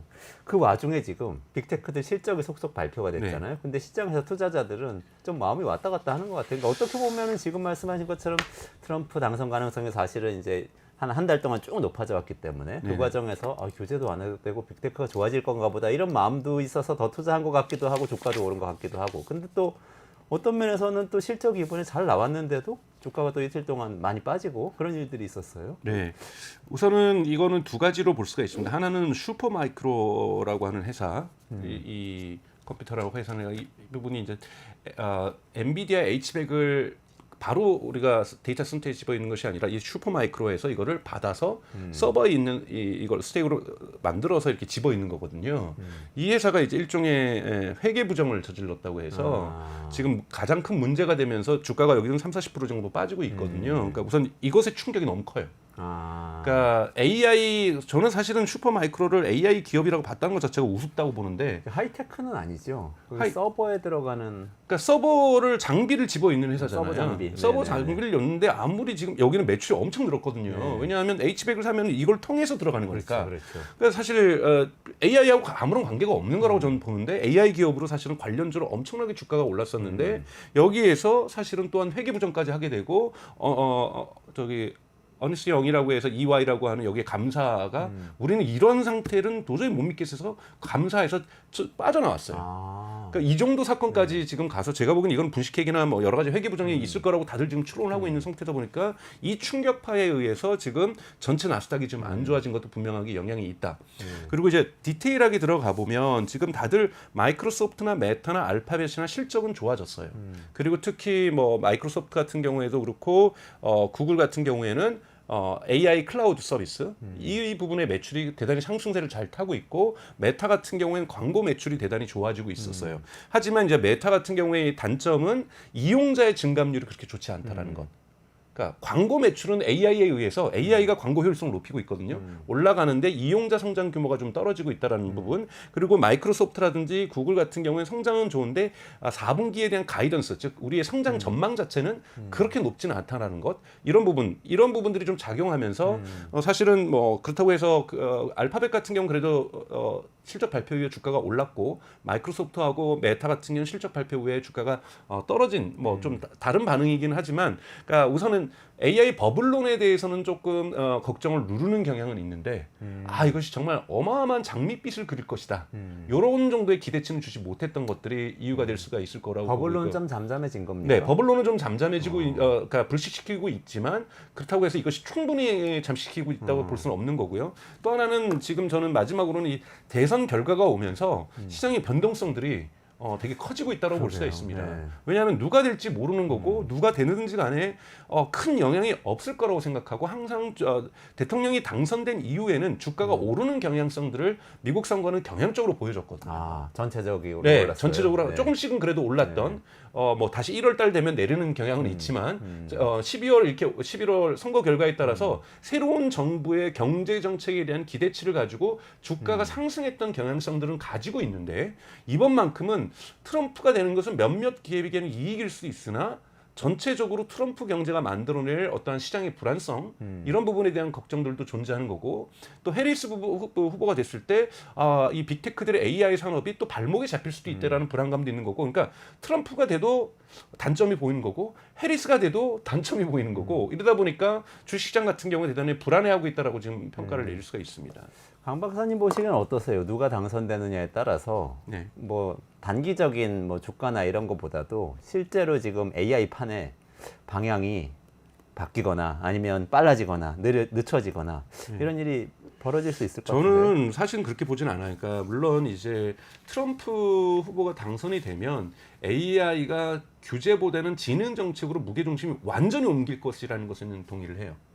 그렇다고 해서 준비되지 않은 사람들에게 AI 규제가 지능 정책으로 바뀐다고 해서 미국같이 지금 이미 AI가 경쟁력들이 높은 기업들에게 큰 혜택이 들어올 거라고 보지는 않아요. 다만 이제 일론 머스크가 있는 테슬라 같은 경우는 수혜를 가장 많이 볼 거라고 보고 있는 거고요. 그리고 이제 해리스 후보가 되게 되면 해리스도 지금 중국하고 지금 민주당 정부도 중국하고 경쟁하기 위해서 초기에는 규제를 많이 얘기를 했었지만 요즘 지능 정책에 대한 목소리들이 커지고 있거든요. 대표적으로 여러분 캘리포니아에서 AI를 규제하는 법안을 주지사가 거절하잖아요. 그러니까 상원에서는 통과됐지만 이런 의미에서 민주당이 장악하고 있는 캘리포니아에서도 AI 규제안이 부결될 정도로 주지사에 의해서 지금 민주당 내부에서도 지능 정책적으로 무게중심이 진행되고 있다는 부분에서 사실 양 후보가 누가 되든지 간에 AI에 대해서 미국은 이제는 규제보다는 지능 쪽으로 가속화를 낼 가능성이 전 높다라고 보고 있기 때문에 기업에게 미치는 영향은 크지 않다. 다만 민주당이 됐을 경우에는 빅테크의 독점화 경향에 대해서는 명확하게 이 규제가 있을 것이다. 그것이 이미 바이든 정부에서 어느 정도 이론적인 작업 그리고 법률적인 고발 고소할 수 있는 근거들은 다 잡혔기 때문에 이제는 법원에서의 싸움만이 남은 상태거든요. 여기에서 법원은 분명하게 이 분위기라면 빅테크 규제로 결정을 내릴 가능성이 높다라는 부분에서 빅테크에게는 사실 해리스 후보의 당선이 그렇게 좋은 소식은 아니지만 이미 법정으로 법무부에서 다 해서 고발장이 막판까지 니나칸도 바보가 아닌 이상 고발장은 다 접수를 했거든요. 그래서 이제 법원의 결정이 문제인 거예요. 행정부의 영역을 벗어나게 만들어놨기 때문에 이것을 트럼프가 간다고 해서 정부가 들어선다고 해서 법원의 결정을 트럼프가 막을 수 있을 것인가? 저는 이거에 대해서는 회의적이거든요. 그래서 큰 영향은 대선에 의해서 테슬라 외에는 그렇게 영향은 좀 받지 않을 거라 보고 있습니다. 그리고 반독점 기업 분할이라고 하면 우리한테 무시무시하게 들릴 수도 있지만 사실 미국은 역사적 경험이 있잖아요. 예전에 벨이라는 전화회사가 독점하고 있던 걸 쪼개서 베이비벨로 만들었던 실제 그건 시행했던 경험이 있고 1980년대 90년대 마이크로소프트가 윈도우로 완전히 장악했을 때도 그거 쪼개겠다는 걸 지속적으로 해오면서 그 다음에 빌 게이츠가 뭐 기부도 많이 하고 바뀌었죠.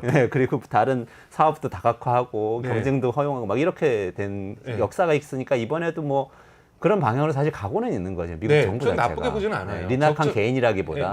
사실은 적절한 정도의 규제를 통해서 과도한 애플과 구글로 집중되고 있는 예를 들면 스마트폰에서 그 30%를 가져가는 것 이거 초기에는 30% 가져갈 수 있었지만 이게 지금 제가 보기엔 과하거든요. 이런 부분들에 대한 조정이 이루어지고 있는 것은 당연하게 시대적인 요구라고 저는 보고 있기 때문에 이걸 가지고 빅테크들이 너무 아픈 척하는 건 좀 문제가 있다 보고 있습니다. 근데 갑자기 생각하는데 그러고 보니까 샘 알트만은 얘기가 없네요. 샘 알트만 전화도 안 했나요? 샘 알트만은 기사에도 안 나온 것 전화급은 같은데. 아니라고 보고요. 아직까지는 매출이 높은 회사, 뭐 오픈 AI 올해 예상 매출액이 50억 달러밖에 안 됩니다. 네. 그리고 50억 달러 손해 보는 회사고, 그러니까 시대적으로는 중요한 정신과 어떤 기술을 갖고 있다고 볼 수 있지만 미국의 빅테크처럼 시장 지배력을 매출 구조에서 갖고 있는 것이 아니기 때문에 샘 알트만이 직접 트럼프한테 전화해서 미리 이렇게 기름칠하고 이러할 정도의 필요성은 못 느꼈을 거라고 보고요. 사실은 이미 빅테크 전체적으로 과거에 이제 피터 틸이라고 하는 피터 네네. 틸이 지원하는 사람이 여러분 지금 벤스. 공화당의 네. 부통령 후보인 벤스잖아요. 이 사람은 완전히 피터 틸의 자식이라고 얘기까지 나오고 있거든요. 그렇기 때문에 이 공화당을 그러니까 지원하는 샌프란시스코의 일부 빅테크들은 이미 다 결집이 됐다라는 거고요. 또 우리가 봐야 될 것은 짧게만 말씀드리면 미국 샌프란시스코를 중심으로 이 빅테크를 중심으로 해서 미국의 새로운 신마초 컬처들이 대단히 많이 만들어지고 있어요. 그러니까 이런 부분도 여러분 보셔야 돼요. 그래서 저는 이번에 여성들이 샤이 해리스가 갑자기 이 낙태 문제로 저는 투표장에 많이 갈 거라고 보지만 이 실리콘밸리 중심으로 만들어졌던 신마초주의 이것이 바로 이제 지난주에 있었던 조 로건이라는 사람과 트럼프가 팟캐스트에서 했는데 조 로건이 미국 팟캐스트 1위예요. 네네. 그리고 정치적으로나 사회적으로도 유튜브에서도 엄청난 영향을 갖고 있고, 근데 이 조 로건이 대표하는 것이 이런 미국의 신마초주의거든요. 그러니까 페미니즘이 다양성이 이 미국 경제를 망치고 있고 미국 사회를 망치고 있다. 그리고 강한 어떤 체력 이것을 길러야 국가가 개입하는 것을 코비드처럼 막을 수가 있다. 진짜 체력. 그럼요. 운동에서 그래서 주짓수가 유행하는 거고, 아. 에너지 드링크가 유행하는 거고, 그리고 건강 보조제가 유행을 하는 거고, 이런 문화들과 다 맥이 다 있으면서 거대한 신마초 라이프 스타일이 미국 사회에서 등장하고 있기 때문에 저는 이러한 흐름들은 샤이 트럼프를 만들고 있거든요. 그렇기 때문에 결코 저는 선거 결과를 지금 누구도 예측할 수 없는 것이 한쪽에서는 자꾸 샤이 해리스를 얘기하는데 샤이 트럼프도 과거에 러스트벨트에 있었던 전통적인 트럼프 지지자, 숨겨졌던 지지자가 등장했던 요층 말고도 흔히 말하는 백인 엘리트 중심으로 해서 남성 엘리트 중심으로 해서 샤이 트럼프 지지자도 대단히 많다는 말씀을 좀 드리고 싶어요. 그렇군요. 그리고 어쨌든 다음 주 선거인데 미국 대선 끝나면은 빅테크 관련된 불확실성은 좀 해소되니까 그러면 조금 더 시장이 안정이 될까요? 아니면 거꾸로일까요? 이거 되게 요동치겠죠. 요동칠 가능성이 높다 네. 현재로선. 네. 알겠습니다. 오늘 여기까지 진행해야 될 것 같고요. 강정수 박사님하고 미국 대선 앞두고 빅테크들의 움직임 어떤 결과를 가져올지 좀 짚어봤습니다. 지금 강 박사님하고 같이 인사드리고 물러가도록 하겠습니다. 고맙습니다. 고맙습니다.